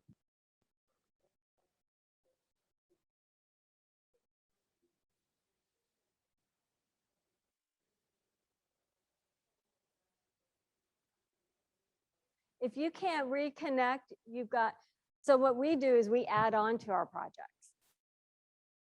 So what you're describing means there's something downstream that's unstable. We have to be able to add on to it. But if we don't have a way to connect upstream or downstream, you can't do I mean, you can try it, but you can't do it. This project is beyond successful. Landowners happy, there's no more streambank erosion. We've restored aquatic habitat. We didn't have that problem. We had a way to connect. And this is just right after restoration. And then this is just, this guy was getting this blown out right here. And see, here's our tow wood. These are our sole mattresses right on top. We didn't need any extra vertical protection there. And then this just gives you an idea. This is what NRCS covered. This is what it's cost us. Through this project, we had the difference to pay for that.